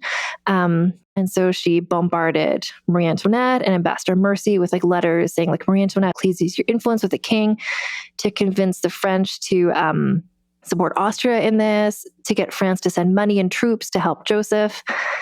Marie Antoinette did what she could. She's like a sleeper cell and she's been activated, which is like what the haters had thought all along, that she was secretly there to work for Austria. She's really there to work for the Austria-France alliance, which is what her mother was asking her to do. But if you'll recall, the chief minister was this guy called Maurepas, and he hated the Austrians. And so he warned Barry, like, don't listen to Marie Antoinette. She's probably going to like tell you to try to help out Austria. And so Barry did not help out Austria, which is when Marie Antoinette suddenly realized that the whole purpose of her, well, two purposes to her coming to France in the first place. Firstly is to like be the mother of children who would inherit the French throne next, that would cement the alliance between Austria and France. But more importantly, to ensure that Austria and France stay helping out each other. This was the cornerstone of her family's foreign policy. She had been sent to Versailles specifically to nurture and protect this. And clearly this alliance was over in all but name. And this was maybe kind of her fault. Was it kind of? It was a lot of people's fault. I would blame Maurepas a lot. I would blame the people who didn't train her how to do this well. I would blame the people who didn't explain to Barry how to be a king. I would blame the golf king for not updating his letter of who you should choose as your minister. Lots of people to blame here. Anyway, Marie Antoinette felt badly about this personally. She was really upset about it. Mercy wrote, I've never seen her so depressed. And in an outpouring of confidence, she said she wished to make a general confession. She spoke of her amusements, her society, and all the details of her personal life. She added that her deep trouble of being unable to convince Barry to help her brother had led her to think seriously of the life that lay before her. So she had a real, she's just been in this Jojo Siwa era, this Miley Cyrus bangers era, and then she's just like, maybe it's time to grow up a little bit and stop just like being nonstop party girl all the time. And as she's going through this crisis and thinking like, maybe, who am I? Who am I? Like in Zoolander. She found a new confidant and a person that helped her kind of with these existential issues. And it is a really hot guy named Count Axel von Fersen from Sweden. So he'd come to Versailles at around the same time as well, 1778. He was born in Sweden to a high-ranking and well-connected family. He was the same age as Marie Antoinette, like early 20s. He was tall, slender, handsome, athletic, and charming. The vibe is Alexander Skarsgård, or any Skarsgård. He was just like a hottie. He was a hunk. He was a captain in the Swedish cavalry. And like Lafayette, he was really inspired by what was happening in America. And he wanted to get permission to go and help fight with, George Washington at all in America. And so he wanted to, because France, like Sweden, wasn't involved in the American Revolution, I don't think. So Axel von Fersen wanted to go to France to volunteer to join the French army to go help in America. So this is why he wound up in France, and he was formally presented at Versailles. And Marie Antoinette was like, I remember this hot guy. I met him when he was like traveling around Paris, like a few years ago. And so she saw him, Axel von Fersen, and was like, oh, here's an old acquaintance. And so she's like happy to see him because he's hot. And it turns out also nice. And so while he was waiting to get a commission in the French army, he just remained in Paris / Versailles. And Marie Antoinette invited him to Petit Trianon. He would come and play card games and stuff. And at this time, so some of the biographies that I read suggest that these two became lovers, but none of them suggest that they became lovers yet, because she was, if you'll recall, very pregnant at this point. And so it was sort of like, no one was suspicious about these two being together because she was pregnant at the time. So like, I don't know, she wasn't seen as a sexual person for 5 seconds. Axel von Fersen wrote really nice things about her. In September of that year, he wrote, "The Queen, who is the prettiest and most amiable princess that I know, has had the kindness to inquire about me often. She asked my friend why I did not go to her card parties on Sundays." On November 19th, he wrote, "The Queen treats me with great kindness. I often pay her my court at her card games, and each time she makes to me little speeches that are full of goodwill. As someone had told her of my Swedish uniform, she wished to see me in it. I am to go Thursday thus dressed to the Queen's apartments. She is the most amiable princess that I know." And the same as how she liked to be friends with Princess Lamballe, Gabrielle de Polignac, Marie Antoinette just likes like a basic, nice person. And that seems like that's what this guy is like. And he's also hot and foreign, so he doesn't have all the like weird French baggage. Marie Antoinette gave birth to her child, May 20th, 1778. And she had to do this Versailles style, which is just like an apartment with like everybody who's like their family responsibility was to be in the room when the baby was born. Because it's December, all the windows were like sealed shut to keep the drafts out. But that made the room so hot, and there's so many people in it, that she actually fainted after giving birth, and Barry had to break open a window to get some air into the room. This child was a daughter. And if you'll recall, Marie Antoinette's mother, Maria Theresa, demanded that all of the first granddaughters born to her children had to be called Maria Theresa as well. So this little girl was named Marie Therese, which was not great for the hater. Well, it was great for the hater nation because it gave them something to complain about, that this girl had been given an Austrian name. So it showed like Marie Antoinette, she's not really French, she's Austrian. Look, she named her daughter an Austrian thing. They went to Paris for the baby's baptism, expecting to see cheering crowds on the streets because like finally there's like a royal baby has been born. But instead, in a really creepy move, everyone just stood there silently, which is ominous. But they were riding through. Rose Bretagne was there, standing beside the Grand Mogul, waving at the like parade. And then Marie Antoinette saw her and smiled and waved back. And then the haters were just like, what? Because, you know, it used to mean something when the Queen waved to you, but how dare she wave at this fashion designer, this like person who's not an aristocrat, not a noble. People are already so mad about the whole Rose Bretagne thing, like that Rose would come to Versailles and help dress Marie Antoinette when she wasn't like, you know, a duchess or whatever. Like the whole like blurring of lines. I don't get it. I don't get why it's such a big deal, because that's not what society that I live in is like really in Canada in the year 2025. But in this era, like class distinctions were so crucial. I'm sure there's places like this. I think England is like this. Anyway, people were just really upset. And now Marie Antoinette was in her maternity era, and she'd made a hard pivot into just like mom life. She had always loved being around kids. She had all these siblings. She had little brothers. When her courtiers had kids, she loved playing with their kids. Like she's just somebody like Caroline of Brunswick, a woman who you might have heard of that I wrote a book about called Rebel of the Regency. Marie Antoinette was just like a woman who wanted to be a mother. She dreamed of being a mother. She always wanted to be a mother. She was in this like strange, like non-sexual relationship for a long time. She finally gets to be a mother, and she's just like, okay. And so like everything calms down. So like the outfits, the poofs, everything. She's just like, I'm in my clean girl era, and I'm just going to like hang out with my baby at Petit Trianon and just like live my Rousseau lifestyle. She also started really getting into a new hobby, which was putting on plays with her friends. So she had a small private theater constructed at Petit Trianon. It was, I don't know, it was a lovely place. I'm not sure if it's still there, but she would perform in the plays herself. She, interestingly, would always like to cast herself in the lead roles or in roles of women who lived without the strict expectations she had to live in. So these were clearly the sorts of people that she liked to pretend that she could be, like a peasant or a servant girl or a shepherdess. Like, it would be her and her friends putting on these shows, not for, like, the audience was often just Barry. And he had a nice time. He's just like, that's my wife. She's having a nice time. Love this for her. She caught the measles in 1779, which I mentioned because Barry had not had the measles, and so she had to quarantine herself. And so she, for the first time, spent the night at Petit Trianon. Usually she just went up there for the day and then she would sleep back in Versailles, but this was the first time she spent the night there. Obviously, rumors spread that she was having an orgy. Hate pamphlets increased. People were really mad about it and really suspicious, although all she was doing there was recuperating from the measles and just like going for a little like time in her garden and like spending time just like chilling in the lake, like in little boats with her friends. But people were just like, what's she doing? Orgies, whatever. Spending all the time with like Austrian spies who were going to take over France. Finally, Axel von Fersen got a commission to go.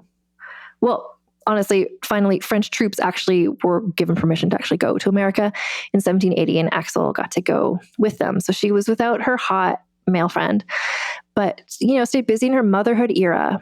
And she was just like in her like pregnancy time and then, her postpartum time, like she wore more comfortable dresses, which makes total sense. She and her besties got into this new sort of hat situation called the milkmaid's bonnet, which is kind of like big, floppy, white cloth hats with a few flowers in them. Then eventually they kind of evolved this into wearing sort of like straw hats, where if you've seen the portrait of Marie Antoinette by Elizabeth Vigée-Lebrun in sort of like the white cotton dress with the straw hat. There's also similar portraits of Princess Lamballe and Gabrielle de Polignac dressed the same way. So like this is the new look. This is like, it's a real, like it's going from like super low rise to super high rise jeans. It's just like could not be more different from the poofs and the huge dresses and stuff. And so the dresses that she was wearing at this time initially were called a levité. And these were just sort of really simple white dresses inspired by the toga-like costumes of classical French theater, as were worn later on by a famous French actress who I've talked about on this podcast called Rochelle. Anyway, and maybe this has to do with like the stage acting that she's doing as well. But the levité was like the first iteration of this dress. And then later she moved into the gaulle, which was sort of like a muslin shift. It's just like a white dress that's like shapeless and you just like tie a belt around the middle. It's like super comfortable. Like if you're just like pregnant, postpartum, breastfeeding, like this is a much more comfortable thing to wear than what the other dresses were like. Rose Bertin, of course, was the one who's making these.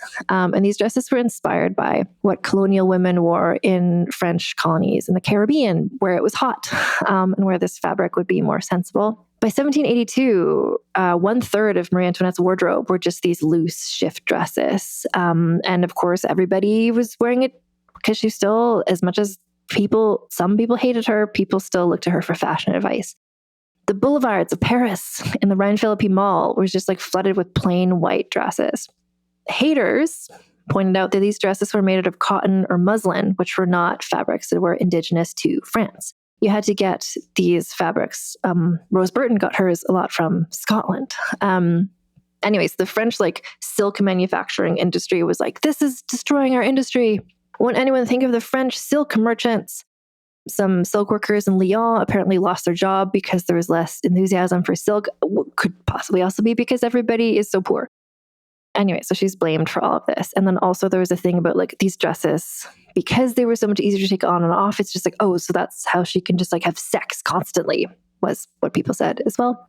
Anyway, the silk merchants had like a slight boost in income when Maria Theresa, Marie Antoinette's mom, died back in Vienna. And so all of Versailles went into mourning, which required a whole lot of black silk outfits.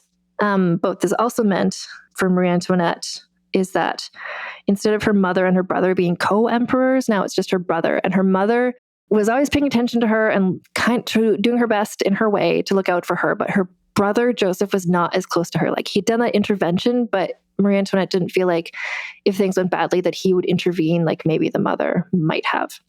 Anyway, she had another baby, which was a son. Very exciting because now there's a new dauphin. There's a new heir to the throne.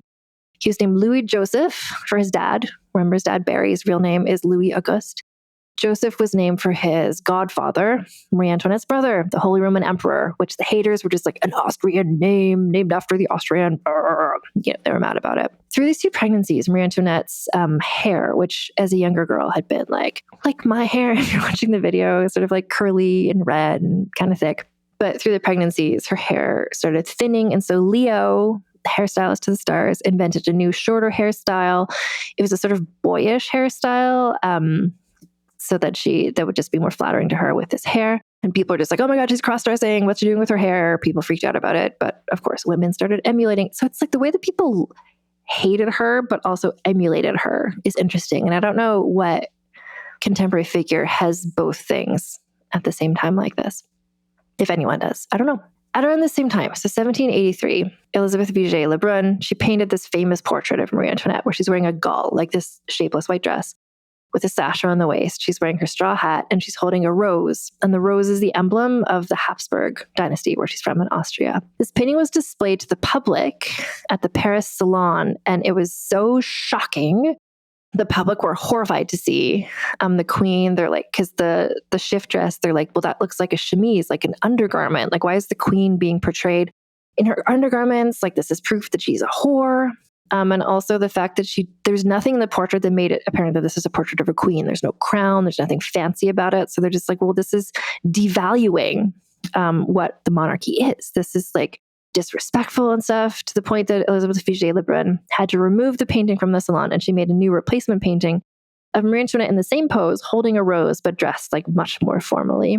People were upset about it, but Marie Antoinette was just like the same as when her mother criticized the poofs and she just wore bigger poofs. She knew people were mad about these dresses, and she's just like, I'm just going to wear even more shapeless dresses. I'm just going to wear even more straw hats. And apparently her daughter, Marie Therese, she's sometimes called by the nickname mousseline, which is the French word for muslin, the fabric that her dresses were made from. Meanwhile, France, the country, still in debt because they were already in debt, and they spent all this money to support the American Revolution. Taxes alone, taxes on the poor people, not the rich people, could not cover how big the debt was. And Maurepas, the chief minister, had said, like, we can't increase taxes anymore. Like, people are already almost rioting. Like, we can't increase taxes anymore. France had to borrow money from other countries. And this task fell to the Director General of Finances, Jacques Necker, father of Germaine de Stael, who we did an episode about a bit ago. So Jacques Necker was just like, how can I convince other countries to loan us money when we're in debt? So he made this document that's just kind of like colorfully creative accounting that revealed the monarchy's accounts to the public. And it's the first time a document like this had ever been prepared in France to show like what the royal family had spent on what. And so even though the debt was like 70 million livres, which I don't know how much that is now, but probably 70 trillion livres, he just, through creative accounting, he made it appear as though there was an annual surplus that could pay off the debt. And this document convinced foreign lenders to lend France more money. Necker was proclaimed a financial genius. And then, like, the American Revolution was still ongoing, hadn't ended. Like, the Declaration of Independence is 1776, and then they were fighting against the British, and the French were there now. But 8 months after this, like, financial document came out, the British surrendered at Yorktown, a turning point in the American Revolution. So, like, France's, like, the money that they had spent on that seems to be good. Like, it seems to be well spent at this point. So the war was over. America had won with France's help. It had been a really long time since the kingdom could celebrate a military victory. They'd been at war, but they just kept losing things. And they were just especially excited that they beat Britain, their like arch rival for centuries. So like everyone is just happy. Everyone's happy in France. And so the court, the royals, went on a spending spree. Marie Antoinette spent her money. It's not like everyone got a gift, but just like everyone's excited. They're just like, oh, we can, not that they've been saving money, but now they feel like, well, now we can actually spend money again, which they have been all along. So she indulged her love of the simple life by building a small-scale working farm, complete with her own chickens, cows, and peasants on the grounds of Petit Trianon. So she could just kind of like have a nice time in her like rustic Rousseau, like little enclave, pretending that she's a little farmer person. And she loved it so much. She's like, I want more farm. I want more farmland, please. So she got Barry to give her enough money to purchase her own country estate. And so her plan for this, it was the Chateau of St. Cloud. And I think it used to be owned by the Ryan Philippi family. It was 6 miles from Versailles, so she could entertain people in even greater privacy. And her plan was that this would eventually be inherited by one of their children. And this was scandalous because the queen, she owned this property herself. It wasn't just like, a chateau on Versailles grounds. It's like she has her own house. And then people were like, why does the queen need her own house? Is it so that her Austrian emperor brother can take over and that he will live there? Like, it was just suspicious for women to own a house in general, let alone a foreign queen. I do want to mention that other members of the family were also spending money on various things. Other people were given like mansions. Barry helped pay for renovations. Barry himself, like the French treasury, paid the interest on his younger brother Artois' debts. He got money from the treasury, 7 million livres, sent to his other brother Provence to purchase a second country estate. He already had one country estate. So they also approved the building of a new port at Cherbourg on the English Channel. That cost 28 million livres. So everyone's spending money, but everyone's on similar things, real estate-based things. But Marie Antoinette is the only one that people are just like, we don't like her having money and things. This is also around the same time that her previous governess, like the person taking care of the children, had to resign because of a sexy scandal that maybe I'll talk about in a later episode. But with the job open, Marie Antoinette decided to give the job of governess to her friend, Gabrielle, and that had a salary of 400,000 livres annually. And people were mad about that because Gabrielle was not a royal, because Gabrielle was one of her friends. And they're like, oh, she's gay for that job because they're lesbians or whatever. Anyway, people are mad. Haters are mad. Haters are mad about various things. But all of these things, like Gabrielle's salary, Marie Antoinette buying the house and the like hobby farm and the paying off the debts of the brother, like all of these things were like truly minimal compared to what the treasury had spent to help support the American Revolution. So if you're looking at like, why is the country in so much debt? It's not because Marie Antoinette got some chickens. It's because the French cost of the war in America was 1.3 billion in olden times money. So I don't know how much that is now. 1.3 billion livres. So this was significantly more than the cost of all the family projects combined. Marie Antoinette cutting down on the amount of dresses she bought would not have made a dent in the royal deficit. But that's not what it looked like to the public. And sometimes when a thing looks bad, even if it isn't bad, you can't convince people that it isn't bad. So her reputation had never been worse. And now we're in 1784 and the affair of the necklace. Now, I did a whole episode about the affair of the necklace in 2019.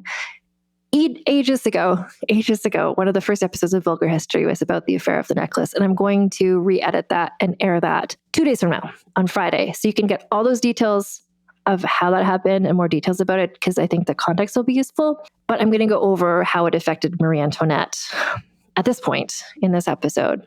So there's a jeweler in France named Baumer, and he had built the shittiest, ugliest necklace in the world. It was called the slave's collar.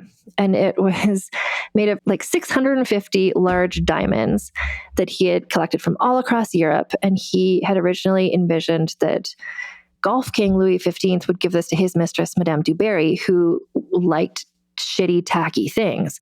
But he died before they could close the sale. But this necklace was still made and it was still assembled. It had cost 1 million livres to make it, or that's how much he wanted to sell it for. There's very few women in the world who could afford to buy this. Marie Antoinette was one of them, but she had never been a necklace girly, firstly. And secondly, she was now in her clean girl era and didn't want a shitty necklace. Anyway, so she didn't want this necklace. This jeweler tried to convince her to buy it and she said no. He went to Barry and was like, could you buy it for her? And he was like, Marie Antoinette, do you want me to buy you this necklace? She's like, hell no, it's an ugly ass necklace. If you want to see how ugly the necklace is, it's like tasseled. Go to my Instagram, Vulgar History Pod. There's in my highlights, there's pictures of the necklace there. It has to be seen to be believed. Anyway, so she doesn't want the necklace. He kept trying to sell it to her. She did not say it at one point. She said to him, I have refused the necklace. The king wished to give it to me and I refused it again. Don't say anything more about it. Try to break it up and sell it and don't drown yourself about it. So she thought that this was like over, the whole thing had been sorted out, but then she's surprised to get a letter in 1784 from Boehmer saying, thank you so much for buying the necklace. It's going to look so beautiful on you. And she's like, what the fuck is this junk mail? And she literally burns the letter. She's like, well, he's insane.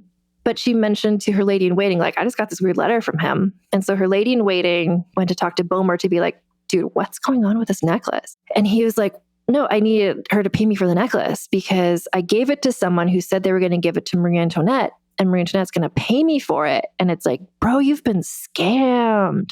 So the person who he had given the necklace to, or who had helped broker this, was a guy called Cardinal de Rohan. Cardinal de Rohan is a person who Marie Antoinette had hated ever since she'd been the Dauphine. So Cardinal de Rohan had said mean things about her mom. And so when Marie Antoinette, age 14, came to Versailles in the first place, her mother, Maria Theresa, was like, don't trust this bitch. Cardinal de Rohan, he sucks. And Marie Antoinette is like, got it, he sucks. And he does. And she was right. So, but Rohan, he sucks. The whole thing about the watching the sunrise party, he was one of the people spreading rumors that had been an orgy. He was a member of Hater Nation, and yet he still wanted Marie Antoinette to be friends with him. He sucks. At one point, she's throwing an outdoor party at Petit Trianon, and he snuck in wearing a mask. And they're like, but he was wearing his Cardinal's red tights. And they're like, bro, you're wearing red tights. We know you're Cardinal Rohan. And then he got kicked out. He sucks. And so Marie Antoinette was like, that bitch is involved. So she went to Barry, and she's just like, I don't know what Rohan is up to, but we need to clear my name because he's up to some shit. So they called in Rohan to talk to him, and he was like, oh yeah, no. So I did, in fact, I thought that the queen wanted me to get this necklace secretly. And so I helped get it because I thought that would make you like me. And they're like, bro, what? And then he's like, well, you wrote me this letter. And he showed them this letter that was like, dear Rohan, please get me the necklace, signed Marie Antoinette de France, which is that's not how Marie Antoinette signed her letters. And he would know that. She signed her letters just Marie Antoinette. And they're like, you thought she wrote this letter? This isn't even a good forgery, bro. So Rohan was clearly involved in this scandal. And Marie Antoinette was just like, this is besmirching my name, like so many things are, but also I hate you, Rohan. And she wanted to just clear her name, that she's like, I'm not involved in any of this. So Barry at this point had no chief minister. Maurepas had died, and Barry hadn't chosen a new one. He was like, I'll just be in charge by myself. It's fine. So there's no one there to be like, let's just handle this privately. So Marie Antoinette was like, I want this bitch to be embarrassed publicly, humiliated. I need revenge against this guy. He sucks. And Barry's like, okay. So Rohan is going to be officiating. He's a cardinal. He's a church guy. He'll be officiating the ceremony in the royal chapel. So we'll get him arrested in front of everybody. Marie Antoinette is like, yes, perfect. Humiliate this bitch. And so the entire court of Versailles got to see him being arrested and dragged out of there in full ecclesiastical attire. He's taken to the Bastille prison. And Marie Antoinette was just like, I want this bitch to be on trial publicly because I need my name to be cleared and I want him to be humiliated. Some of Barry's ministers were like, this is maybe a bad idea. This could maybe backfire on you and make the monarchy less popular. But the other ministers were like, no, this is great, because they were Hater Nation members. And they're like, this is going to make Marie Antoinette look bad, which is good for us. So let's do it. So it was a public trial for Rohan for the criminal theft of this necklace. And it caused a sensation. Everybody is starving. Everybody thought that Marie Antoinette is this lesbian nymphomaniac. And they're all like, well, she probably did want the necklace, so she's probably just trying to save face. Everyone just kind of was on Rohan's side because they hated Marie Antoinette so much. At this point, the optics were just bad. So there's various co-conspirators, which I talk about in the episode that you'll hear on Friday in your podcast feed. But ultimately, what Rohan was on trial for was, did he really believe that Marie Antoinette wanted this necklace, or was he lying? And so the trial became sort of like a referendum on is it believable that Marie Antoinette would have wanted this disgusting necklace? And suddenly all of everything we talked about this episode, where it's just kind of all of the Jojo Siwa stuff, where it's just well, why does she have secret dinners? Why does she wear this dress you can have sex in? Why does she not let anybody come to her parties? Why is she having orgies? It's of course she would want this necklace. Of course he would think that she wanted this necklace. And the whole blurring of queen and sex worker also came up because one detail that came out during the saga. So the mastermind behind all of it was not Rohan. He was just the dupe.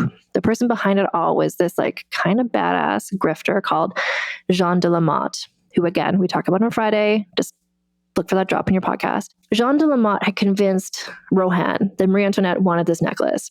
And the reason that she sealed the deal was she hired a sex worker whose whole thing was she looked a lot like Marie Antoinette. So she hung out the sex worker. I think her name was Olivia.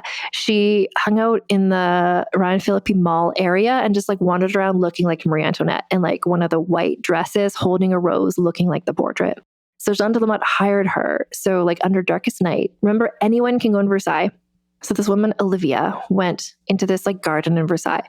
Jeanne de la Motte got Rohan to go there. And so Olivia had kind of a cloak hiding her face a bit, but she was wearing the white dress. She's holding the robe. She looks exactly like the Elizabeth Vigée-Lebrun portrait. And she was like, "It's me, Marie Antoinette. I do want you to get this necklace. Thank you." And then she's like, "You may kiss my dress, the hem." And Rohan did. So everyone's like, it's believable that Marie Antoinette would have done that. That sounds like something Marie Antoinette would do, especially because we know that dress, the gall, is a sex dress for nymphomaniacs. And so Rohan was found innocent of all charges. The lower class conspirators, Jeanne de la Motte and some others, were found guilty, but so Rohan was found innocent, which ultimately meant we, the jury, believe that it's believable that Marie Antoinette would have done this underhanded, sneaky thing to get this necklace and met him wearing a sex dress in the garden, which was kind of pretty devastating to her personally. She didn't realize that her reputation was actually that bad. So he was found innocent. And then Marie Antoinette was just I need revenge. I need vengeance. And so she got Barry to punish him anyway, by banishing him for the crime of disrespecting the sovereign. And as he was journeyed on his way to exile outside of France, crowds lined the streets and cheered for him because they hated Marie Antoinette and saw him as some sort of hero in this situation. And Marie Antoinette, this was a mega wake-up call for her about how much she was actually hated. Her lady-in-waiting, Madame Campan, wrote a memoir later, and she wrote, "The Queen's grief was extreme, after this verdict. I went to her and found her alone in her closet. She was weeping. 'Come,' said Her Majesty to me, 'come and lament for your queen, insulted and sacrificed by injustice.'" And so this brings us to 1785. And the foreign loans, remember Jack Necker was able to trick other countries to giving them loans. The foreign loans are now due. France can't repay them, which leads France to a mammoth, full-on, Great Depression-size financial crash. What happens next to Marie Antoinette? We'll find out next week in this ongoing saga. How do you solve a problem like Marie Antoinette? So this is the Vulgar History Podcast. My name is Anne Foster, and we're in Marie Antoinette month. Ooh, I actually have an update for you. So I wrote a book. It's called Rebel of the Regency, The Scandalous Saga of Caroline of Brunswick, Britain's Uncrowned Queen. It is available for pre-order in Canada and the US from any bookstore. You can find some links to some major bookstores, like the ones that anyone can buy from in Canada and the US, on my website, rebeloftheregency.com. The update is that you can now pre-order the audiobook of this book. So if you want to listen to this book the same way you listen to this podcast, I don't know if I'll be narrating it. I hope I will be, but if it's not me, it'll be someone great.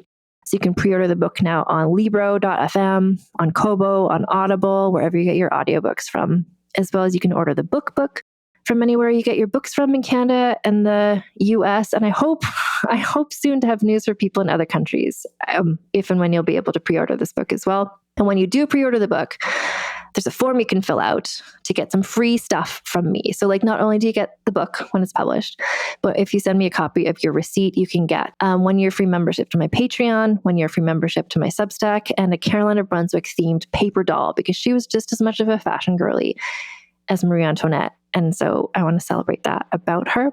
I do also want to mention that on my Patreon, you can watch videos of these episodes if you want to see my face and maybe my cat, who's next to me, but you can't see her. If you want to watch the videos of these episodes, you can do that if you join my Patreon for $6 a month or more. You also, at that level of Patreon, you get access to our Discord server where we just chat and have a nice time, shit talk people from history. And also at that $6 a month level on the Patreon, you get access to episodes of Vulgar Piece Theater, which is a movie podcast, which I host with my friends Allison Epstein and Lana Witt Johnson. And we're going to be at the end of this month, at the end of September, talking about Sofia Coppola's movie, Marie Antoinette. I'm excited to watch that. I haven't watched it since it came out, I don't think. Now that I know who all these people are and what all these moments mean, I think it'll be really exciting and I'll have fun talking about that. Anyway, if you want to join the Patreon, patreon.com/AnneFosterWriter. Pre-order my book. Wherever you get books, there's links at rebeloftheregency.com. And also, if you're looking forward to reading it, add it on Goodreads, add it on Storygraph. If you're in NetGalley, you can request an advance copy of it. I hope you get one. And yeah, next week we're going to be back with more Marie Antoinette stuff. Shit's getting real for our girl. And I'll tell you how that all plays out next time. So until then, keep your pants on and your tits out. Vulgar History is researched, scripted, and hosted by Anne Foster. That's me. Editor is Christina Lumagi. Theme music is by the Severin Duo. Transcripts of this podcast are available at vulgarhistory.com by Aveline Malik. You can get early, ad-free episodes of Vulgar History by becoming a paid member of our Patreon for as low as $1 a month at patreon.com/AnneFosterWriter.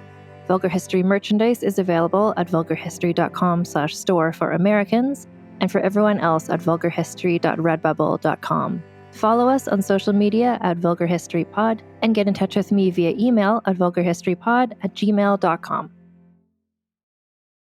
American history is full of infamous tales that continue to captivate audiences decades or even hundreds of years after they happened. On the Infamous America podcast, you'll hear the true stories of the Salem witch trials and the escape attempts from Alcatraz, of bank robbers like John Dillinger and Pretty Boy Floyd, of killers like Lizzie Borden and Charles Starkweather, of mysteries like the Black Dahlia and D.B. Cooper, and of events that inspired movies like Goodfellas, Killers of the Flower Moon, Zodiac, 8 Men Out, and many more. I'm Chris Wimmer. Join me as we crisscross the country from the Miami drug wars and Dixie Mafia in the South, to mobsters in Chicago and New York, to arsonists, kidnappers, and killers in California, to unsolved mysteries in the heartland and in remote corners of Alaska.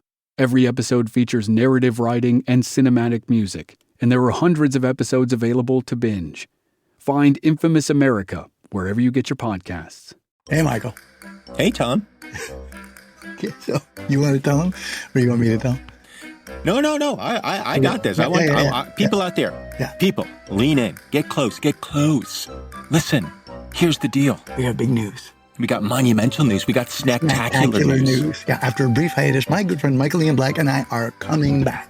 My good friend Tom Cavanaugh and I are coming back to do what we do best. What we were put on this earth to do. To pick a snack. To eat a snack. And to rate a snack. Scientifically. Emotionally. Spiritually. Mates is back. Mike and Tom Eat Snacks is back. A podcast for anyone with a mouth. With a mouth. Available wherever you get your podcasts.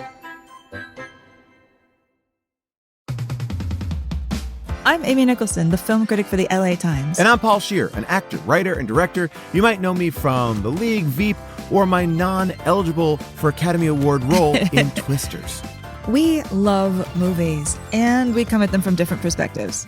Yeah, like Amy thinks that, Joe Pesci was miscast in Goodfellas, and I don't. He's too old. Let's not forget that Paul thinks that Dune 2 is overrated. It is. Anyway, despite this, we come together to host Unspooled, a podcast where we talk about good movies, critical hits, fan favorites, must-sees, and in case you missed them. We're talking Parasite to Home Alone. From Grease to The Dark Knight. We've done deep dives on popcorn flicks. We've talked about why Independence Day deserves a second look. And we've talked about horror movies, some that you've never even heard of, like Ganja and Hess. So if you love movies like we do, come along on our cinematic adventure. Listen to Unspooled wherever you get your podcasts. And don't forget to hit the follow button.